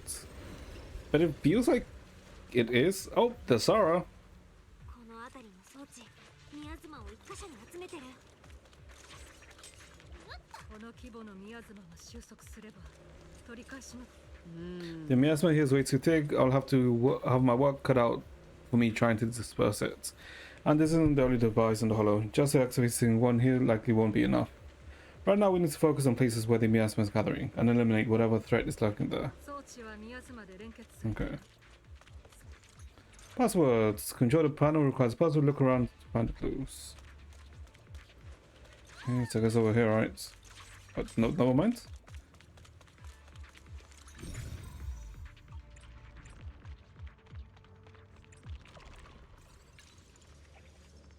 Oh, that way.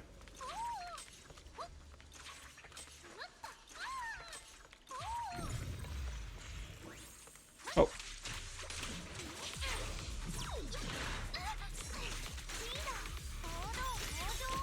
It's not that seed has like a small gather, right? Oh, you Shuan. Oh, okay. No trigger.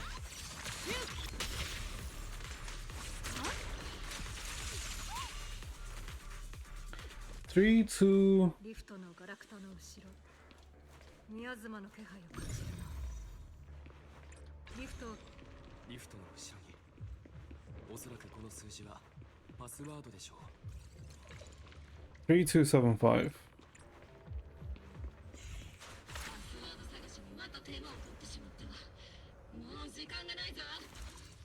3275. What? 3752. Oh. Whoops.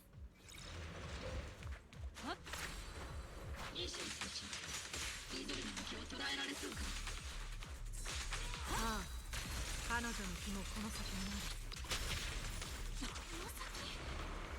どうしてイゾルデ大佐三小会が。 She is walking with them.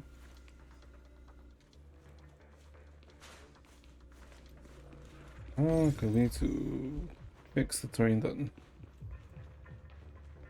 But we can't fix them from here. Is up here?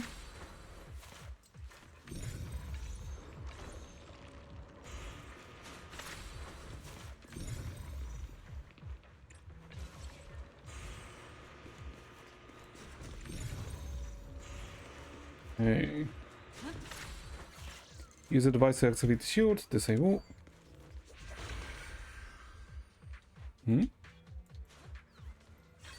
Access card. Okay, let's go.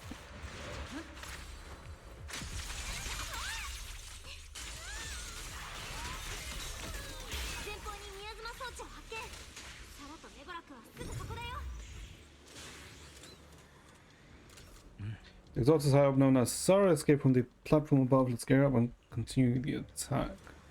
Why is this guy just like appearing? Oh, there's Sarah.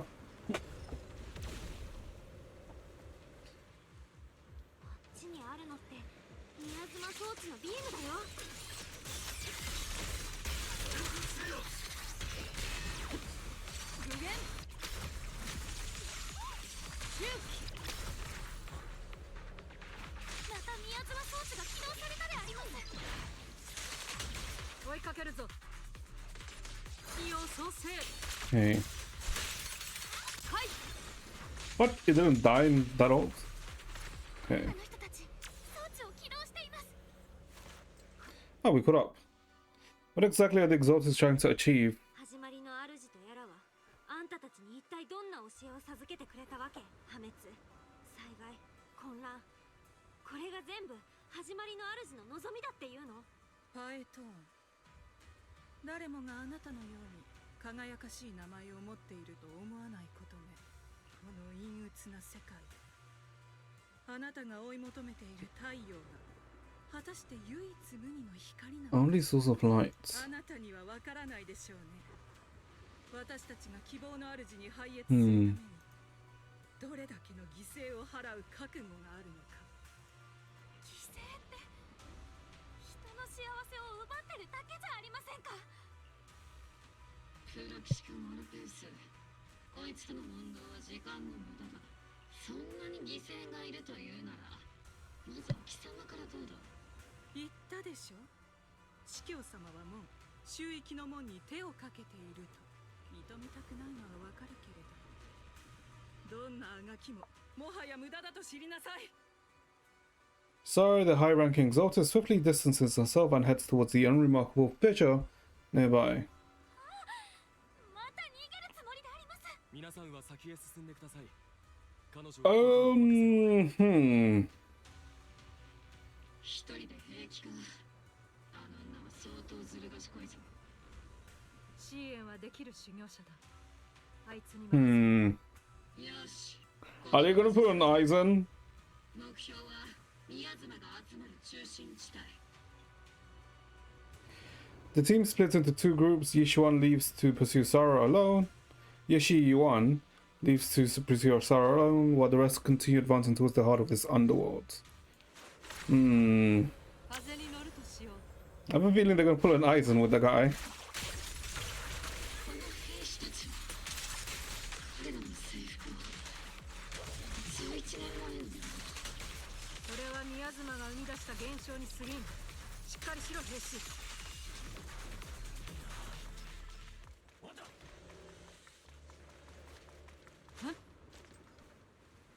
招かれざる客人たちよ。随分遅かったですね。おとなしく降伏するであります。司教メボラク。これ以上抵抗するなら。 Oh, my brother is like sword, isn't it? 私を撃つつもりかい？ Yeah. ならば言ってみろ。どうしてあの時は引き金を引かなかった？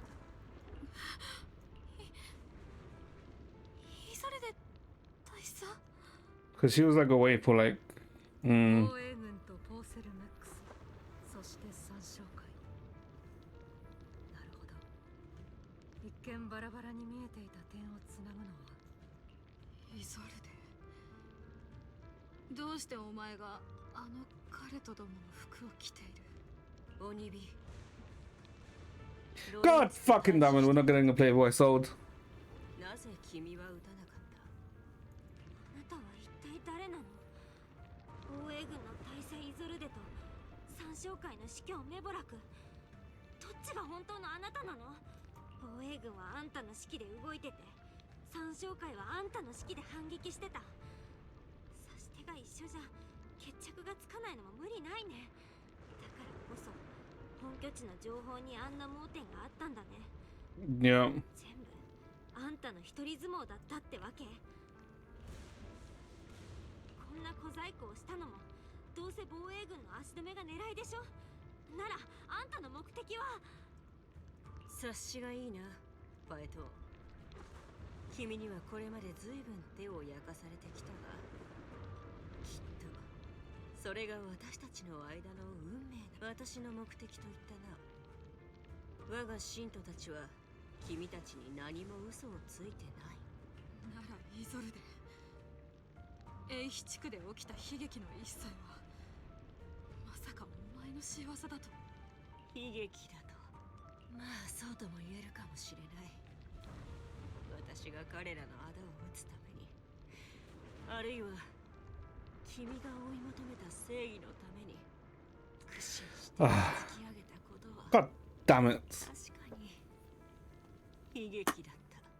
なぜなら私はとても悲しい思いをしたからだよ。流れるべき地と相対した時、君の見せた弱さと裏切りって、鬼火隊長だって何年も軍の内部で調査を続けてきたんだから。そりゃ立場上横やりもいろいろあったろうけど、あの時君は撃てたはずだ。私はオブシディアン大隊の兵士だ。それが敵でないのなら、軍人という立場を差し置いても新エリートの方は私的に制裁を加える権利を認めていないんだ。そして何より私はオボルス正体を預かる身。一個人の怨恨で私についてきてくれる者たちを巻き込むわけにはいかないんだ。そうか、本当にすまない。ならば私一人で追悼するとしよう。忘れ去られた亡き魂たちのために。制裁は間もなく始まる。君たちも見届けたいというのなら歓迎しよう。あいつを止めるぞ。 A surge of violent miasma flares up around thy sword, forcing each one who has casting techniques on noble squad to retreat.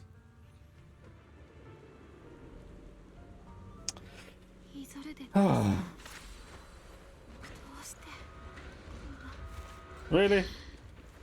Really? 1年という歳月はあまたの変化をもたらすのに十分だ。共に歩んだ。最後にイゾルデと肩を並べたのはいつだ。どれくらい共に歩んでいなかった。考えてみれば私が鬼火隊長より年上とは限らん。故に説教は控えるが。 Jesus Christ, each one's ass. この私もまたそれなりに多くの経験をしてきた身だ。ただどんな理由であれ、かつての自分と道を違えるのは残念なことだ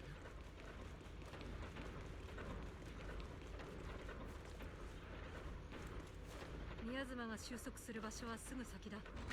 That was a long elevator. イゾルデ大佐もそこにおられますか？ Yep. 初めてだな。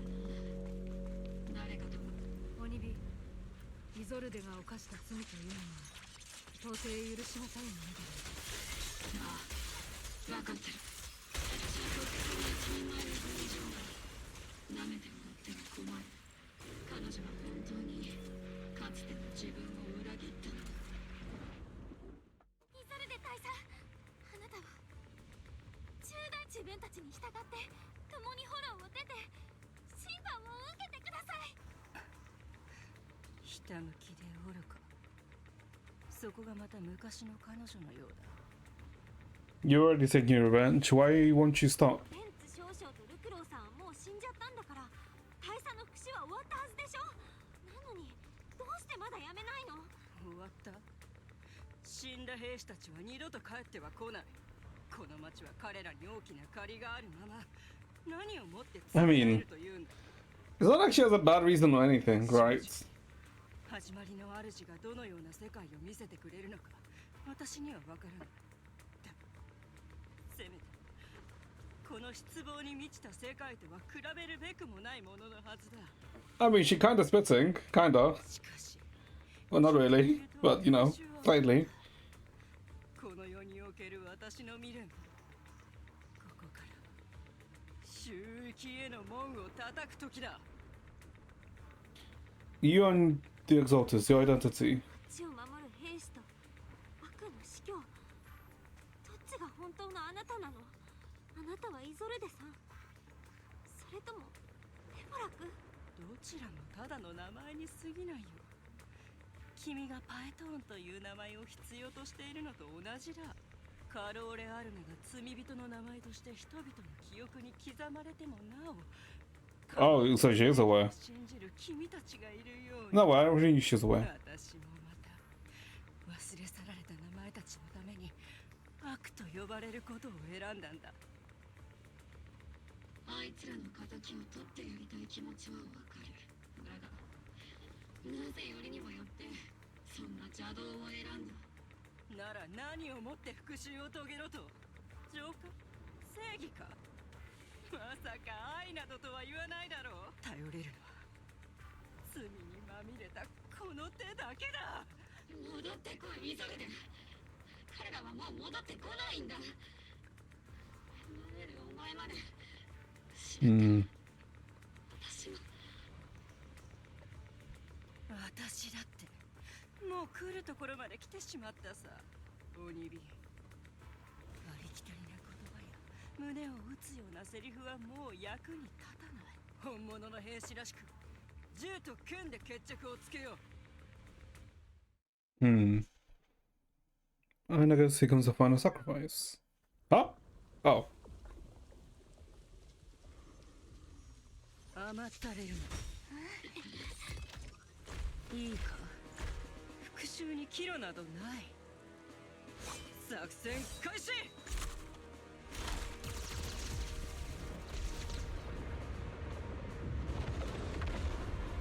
Oh. 体型を維持、ロキシを守れ。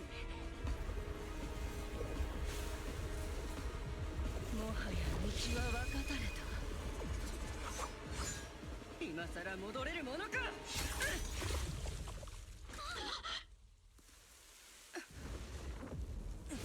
Let's just. すご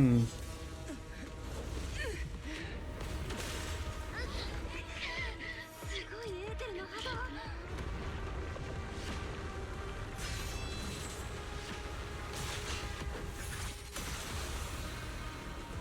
Well, I guess that's what explains why the boss is so hot. Because I guess it's because it's Isolde, right? たぎる炎には程遠い。その名が泣いているぞ。オニビ！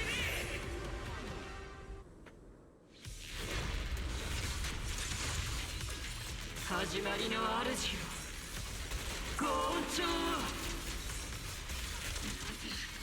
そんなものにすがるんだ。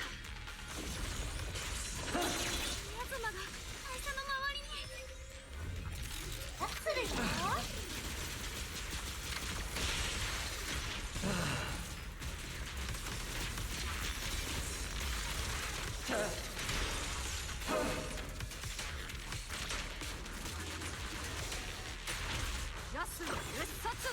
Hey. What the fuck did you go? Up, up, up, up, up, up, up, up. Break the massive blades.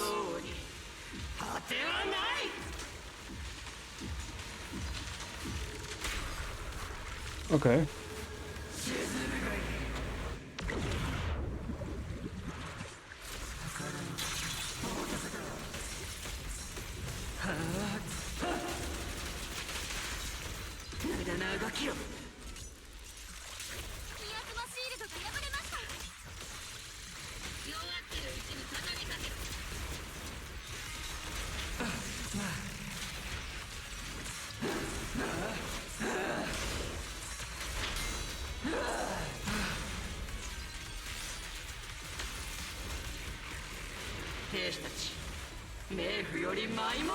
Okay. 私のために戦え、オブシリアン大隊。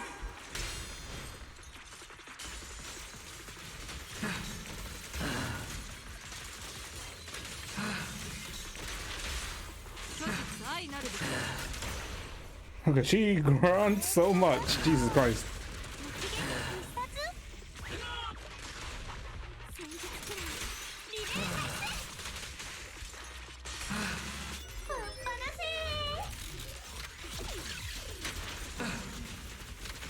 Holy, how much does she grunt? Okay.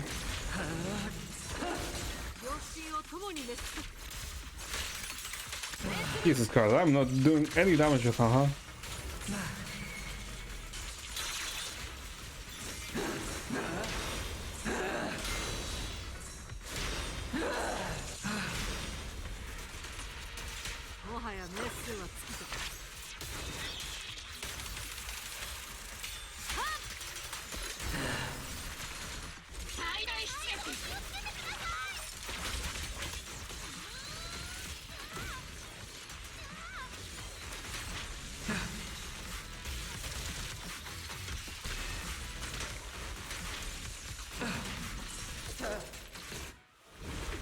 Hey.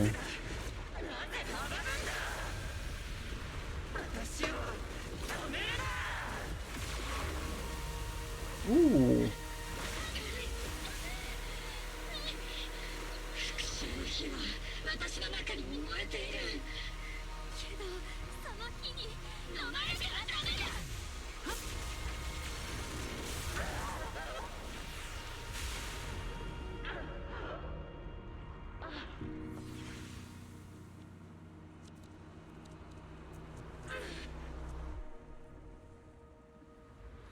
宮妻が散ったか。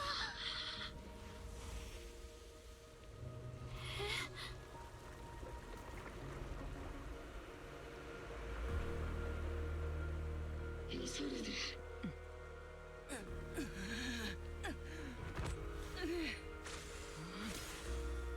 待て。ここからは私がやる。Oh. 私たちです。ああ、私たち。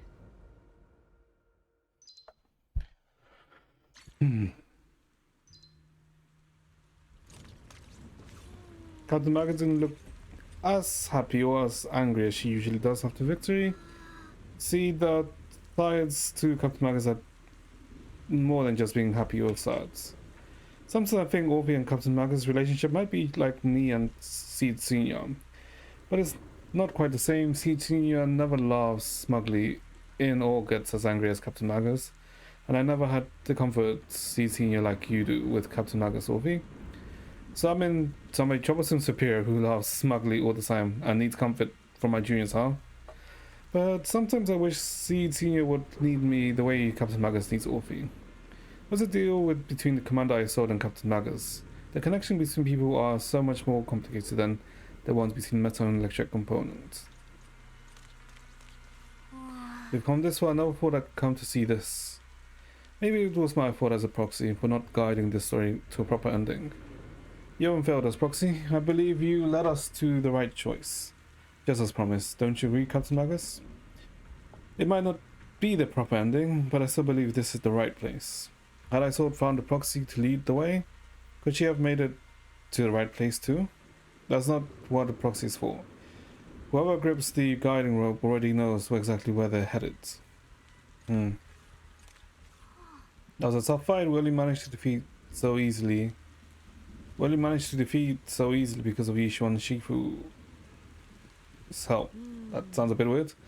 Rather than defeating her, you'd prefer to save her, right? But just like she said, she's gone too far down the wrong path to turn back now. Irreversible regrets have a way of sticking with you to the very end. I've always had a question I wanted to ask you, High Preceptor Yishuan, but I never found the right moment. Go ahead, just don't let your doubts affect your battle with her. My memories may have grown blurry with time and my hardware's age, but 11 years back, that Yankee Summit mystic who stepped into the fight in front of Isord and me to save us, her white-haired silhouette looks just like yours, yet somehow different. And if I remember correctly, back then she was also the High Preceptor of the Yankee Summit back then. That was my sister Yi Jiang, the 12th High Preceptor of Yankee Summit. 11 years ago, she took a team of cultivators to Zero Hollow, and died fighting to protect us at sea. She saved so many people, and if you're among them, then that's a blessing in itself. Your sister? To be honest, I've always felt some resentment toward the High Preceptor Yi Jiang. I blamed her for not saving my comrades and leaving me to survive in this broken body. So much that I've taken it out on you at times. I was being selfish High Preceptor Jiang gave everything, including her life, just like my comrades did, so that many others could have another chance to choose. Don't be too hard on yourself. You've endured unimaginable pain and paid an enormous price. No one could demand you to remain composed and rational. And you made the most of the choice my sisters gave you. You made the right choice. Now go make the final choice and bring this story to its close. おみび隊長、その今は複雑な心境ですよね。だから言ったんだ。余計な模擬感情チップをつけるべきでないと。心が余計なんてことはないの。イゾルデ大佐はこの先であります。一緒に立ち向かってくれてありがとう、オルペス。そろそろあのうぬぼれ屋を懲らしめる時だな。かつてお指は Oh shit! 訓練で私に勝てたことは Okay, that's not what I was expecting. 今の君、いや君たち二人は成長していると願いたいものだ。私はそこまでだろうが。Okay. 自分頑張るであります。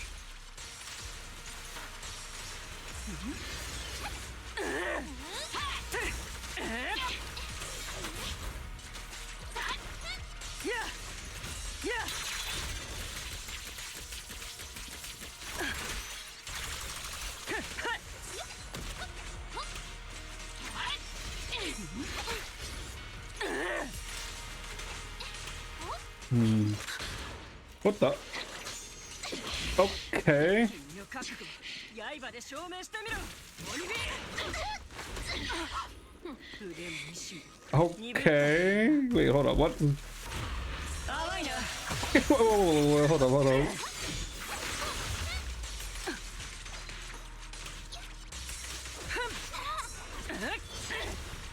前に進めていないのは私かもしれない。私を執着から引き剥がしてくれたのは思い出せたの。私を絶望から救い出してくれたのもお前だったはずだ。今回も私はお前の目を覚まさせる番だ。最大出力。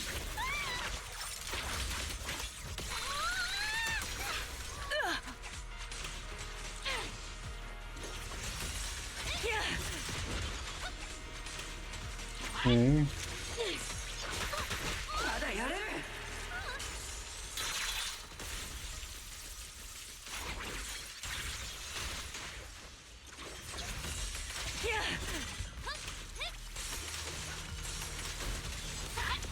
Okay.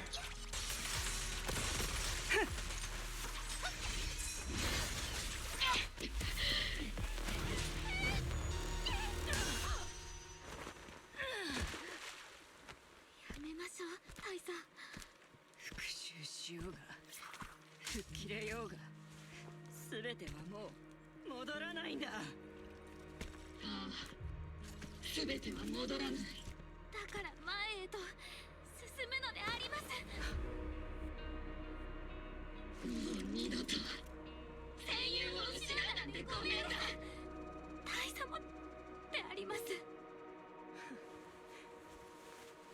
戦友だともう大勢なくした。一人増えるくらいなんだ。弱さは命取りだ。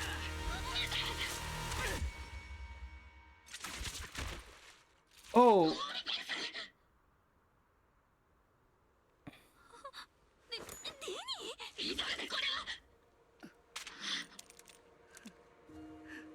私はもう戻れないんだ。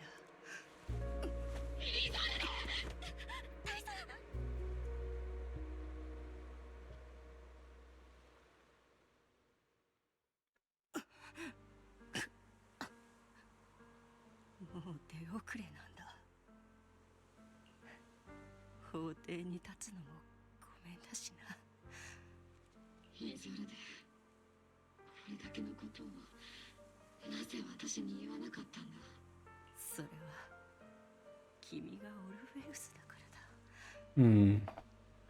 私のオルフェウス、君はもう十分すぎるほどなくした戦友、体、歩むべきだった人生、それでこれだけのものを失った君にはもう何も背負わせたくなかった。だが私がもっと早く知ってれば、私が失ったものをお前も失ってしまったじゃないか。どのみち手遅れだったんだ、オルフェウス。Hmm. 私の手はもう血と過ちに染まってしまった。分かってる。お前の過ちは私が代わりに償ってみせる。自分もオルペウス、自分も鬼火隊長のそばで一緒 Hmm. にイソルで大佐の過ちを償うのであります。 Damn it. 鬼火隊長が怒りや孤独、やるせなさで道を誤らないよう努めます。君が私と同じ苦しみを抱えていることは分かっている。だが君は本当に幸運なんだ。オルペウスはいい子だ。彼女若かりし頃の自分自身をしないさ、イゾルで。信じるよ。失望させたのは私。久しぶりだな、オルフェウス。ずっと会いたかった。どうか。 I saw it corrupted by the miasma at the point to near complete crystallization. Shatters in the air in the hollow. Talk to everyone. Isolde has committed an unforgivable sin. But I think when she left, she felt some relief, but also some remorse. As for her crimes, even if they can't be fully repaid, I'll do my best to atone for them. I won't let Captain Magus carry the burden alone. マスター、付近に異常なエーテル波動信号を検出しました。 Hmm? 異常なエーテル波動？これは何？私と共鳴してる？ Oh, wait. A teacher? プロ騎士殿、気をつけてください。あれって先生？カローレ先生。ミヤズマが見せてる幻なの？リン、アキラ、リン、もうそばにいられないけれど、二人の勇気と才能はエーリオスの誰にも負けないから。これ先生と離れ離れになった時、あなたとアキラで Hmm. エーリオスの火種。先生、あなたの言う始まりの主と一体。 This, what kind of being is your creator?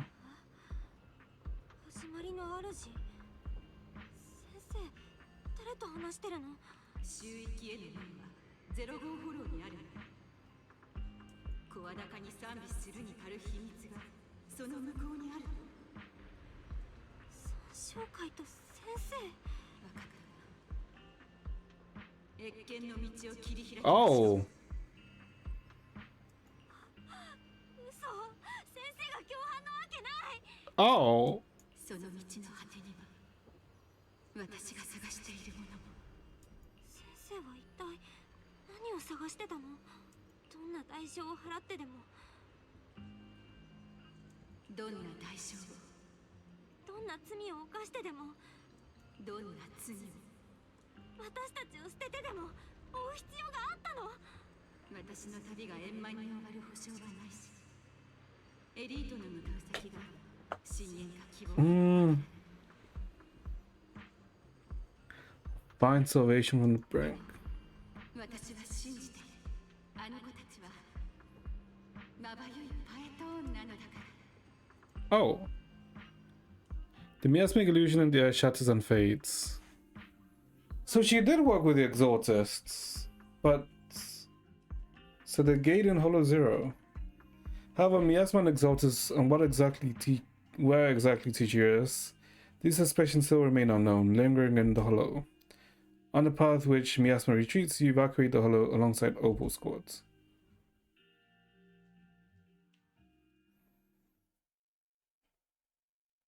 A week passes and you finish clearing out the Obscura in Waifu Peninsula. The evacuated citizens begin returning one after another. Barry and I used the data recorded by us and tried to model the conditions back then, but we still couldn't recreate the hollow environment where Teacher illusion appeared. But based on the ether fluctuations at the time, we're fairly certain it was something inherent in you. But that stirred a reaction from the miasma.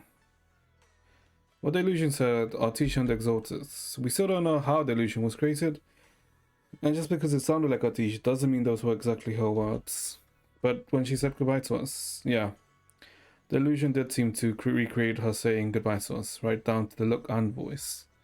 So, if our Teacher did choose to work with the Exaltus, she must have had her reasons.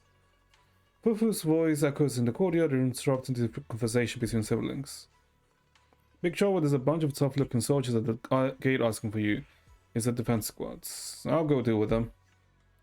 I'm tired of dealing with aggressive people. I'll leave this to you, Junior. OBAL squads? Oh, yeah, there's OBAL squads. Okay. The noisy visitors outside turn to be OBAL squads.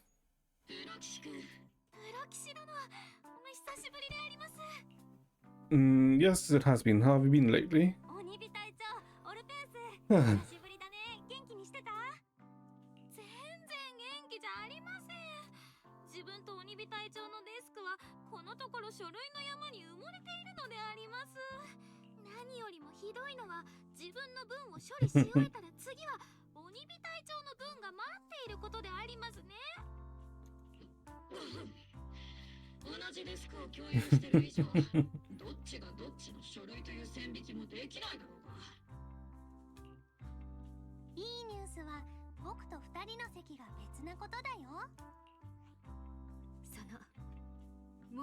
Extended vacation.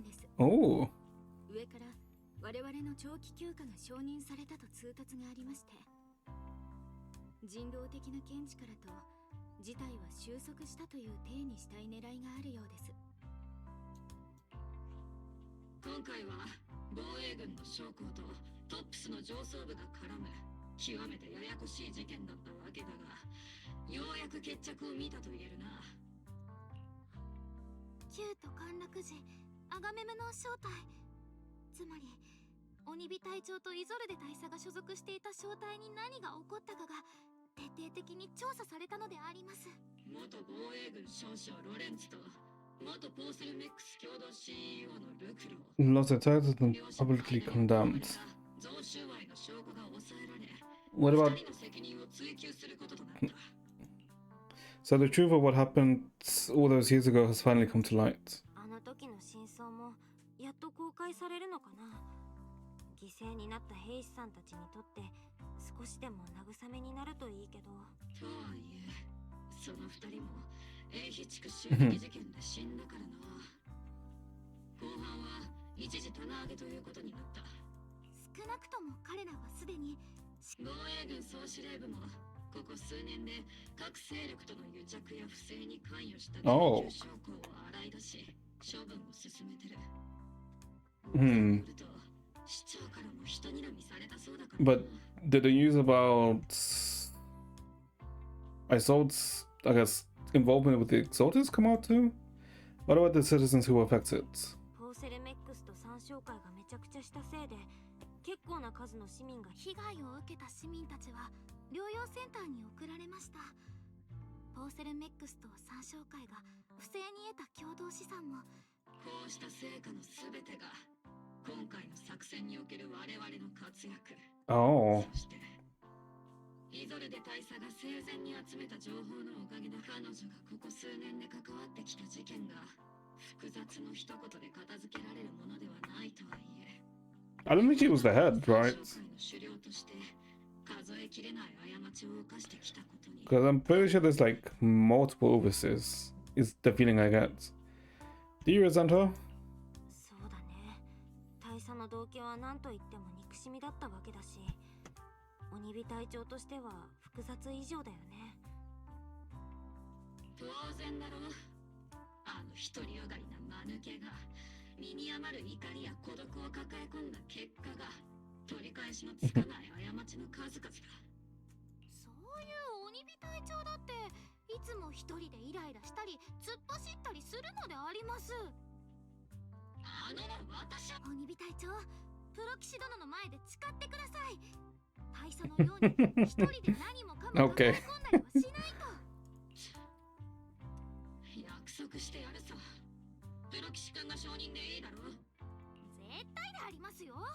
もし Pink weapon holster. ホルスターで反省してもらいますから。And about you disobeying orders, Old Squad won't be punished, right? それはそうと、あの時のオボルス正体はやっぱり命令違反ってことになっちゃった。自分たちはいいことをしたのですから、罰を受ける道理なんてない。オルペウス、オボルス正体はあの時軍隊にあってはならない逸脱をした。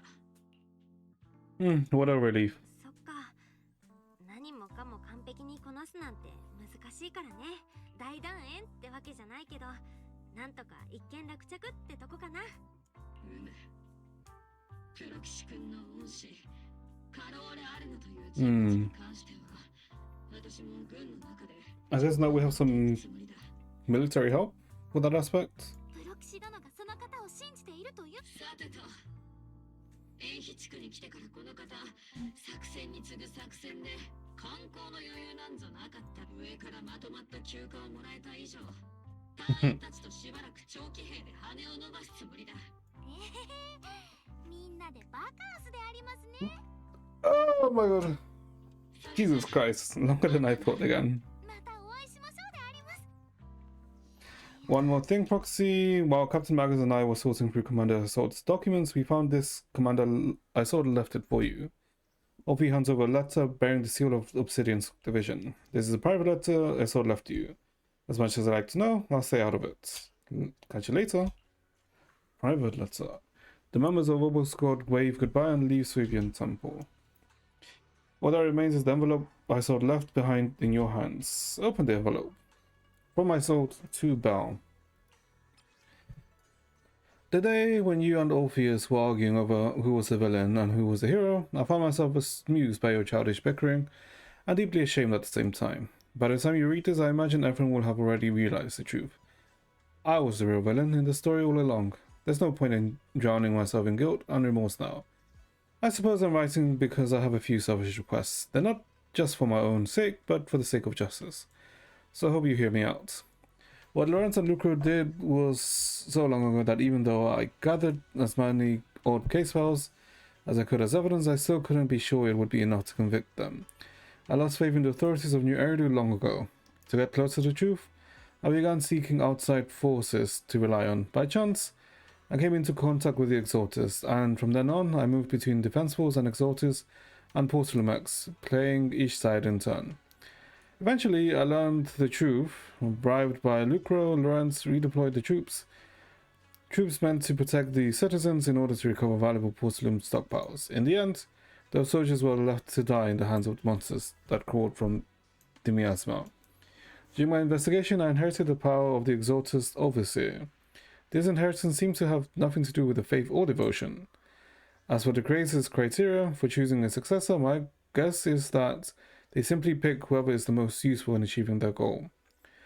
Once I accepted this power, I gained the authority to command the entire organization, but gradually lost the right to prevent this situation from spiraling further out of control. Meanwhile, the miasma continued to seep into my body, gnawing away at my flesh and bones. My time is running out. In the end, I carefully orchestrated today's farce. Lucro and Lorenz returned to Wi-Fi once more, lured by the profits porcelain could bring, and died at the hands of the monsters born from the miasma, myself among them. And this time, I've collected ample evidence to prove their corruption and callous disregard for human life. You saw it all, and I have a selfish request. If the trial is ever obstructed, stand as the key witness, as the mayor's representative, and bring justice to the soldiers and to New Eridu. I know my actions have nothing to do with justice. I've hurt too many innocent people. I'm nothing but a miserable creature of wraith, who should have died long ago, kept alive only by the hatred that fueled my revenge. As for the truth behind the Exalters and the Creator, as long as the power I received from them still resides in my left hand, I won't. The rest has been torn away. Asold wanted us to witness to help convict Luca and Lorenz. Fortunately, the trial reached its fairly just verdict. As for the truth about the Exalters and the Creator, the whereabouts of our teachers seems to be far from solving these mysteries. Looks like Orphan Mag is gradually moving past Isolde's incident, and everything turned out fair in the end. My conversation with Weiss was cut off. Best head back and talk with him and Fufu about what's next.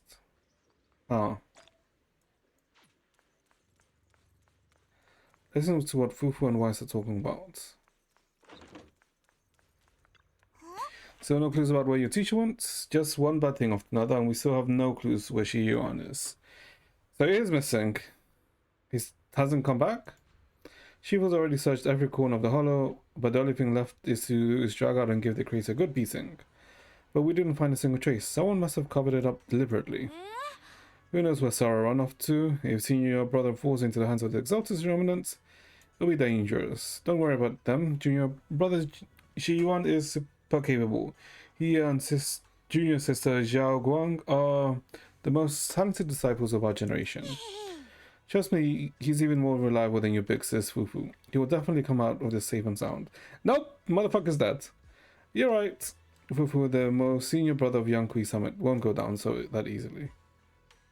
That night, I saw fell in a different corner of the hollow. Oh, now she's the overseer. それなのにあなたは少しも悲しんでいない。悲しむ？大して経験でもなかった司教様のために司教と言ったって所詮は肩書きだもの。今あなたの左手にある力がそうだと。ええ。これこそ始まりの主がくださった恩寵。その権威を代行できる栄誉が。Is that what she wanted? Toward authority? 始まりの主。そんなものが本当に存在すると。その目で見たものが何よりの勝査ではないかしら。それはイゾルデ大佐が行使していたあの力はおよそ凡人の手には届かないところにあるものでした。あなたが信徒なんかじゃないのは知ってるわ。でも考えてもみて。イゾルデのような経験さに欠ける人間でも始まりの主がくださった恩寵を享受できた。I know you're no devout believer. Hold up. Oh, is he talking about? Oh, is she talking about us? たとえ凡人だろうと異形の成就に尽力するのなら、あのお方は惜しみなく力をお貸しくださるわ。あなたの望みもきっと叶う。Your wish. Really?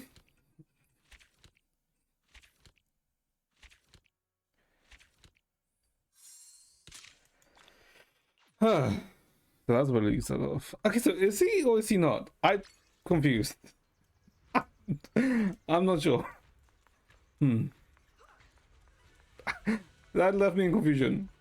Because she said you're no devout believer, but that also maybe? I don't know. But either way, okay, I guess that's 2.2 story completed. Oh my god. God, that was longer than I expected. Okay, so I enjoyed it overall. I did enjoy 2.2. I'm pissed that, I mean, I guess the story beats wise, it was pretty good, right?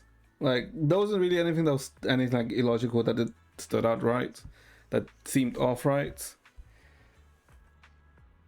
But I guess we know now what Sarah was up to, right? Or why she did things, right? Because she, I guess, wanted to inherit the Overseer's power. God damn it. That's what I get for liking a character. Well, no result. Feels bad. Feels bad. I wanted to be playable, man. I like the design. God damn it. God damn. I don't know. I guess what they did with like Orphe and Magus, right, was actually pretty neat, right? I mean, I guess his storyline kind of like focused on them a lot more, right, than anyone else, which I guess makes sense, right, considering the significance of Orphe and Magus with his sword. But yeah, interesting that I guess that they went with the route that Carol actually worked with Exortus. And obviously there seems to be something hidden in Hollow Zero, like a door, right? But I guess we won't... I don't think that plotline is going to continue for a while. But yeah. So then... I'm guessing next patch would probably be like looking into Yeshi Yuan, right? And if he actually betrays like Yishuan, maybe? I don't know. Okay, so maybe I was wrong about him, you know, them putting an eyes in with him. But he might still. He might. We'll see. But yeah, pretty good. Really enjoyed it. Also, the fight with sword at the end, I did not see coming. It was a cool fight. It was a nice fight. But yeah, so I think that'll be it for today then, chat. Tomorrow, if anything, we'll just chill with Genshin, right? And probably talk about Natlan overall, since, you know, the day after is Not Cry, so yay! So yeah, that'll be it for today then, chat. So hopefully you guys enjoyed yourselves. Hopefully you guys have a good rest of your day. And I shall see you guys next time. Bye, chat. Take care. Jesus Christ, I did not think to stream until this time.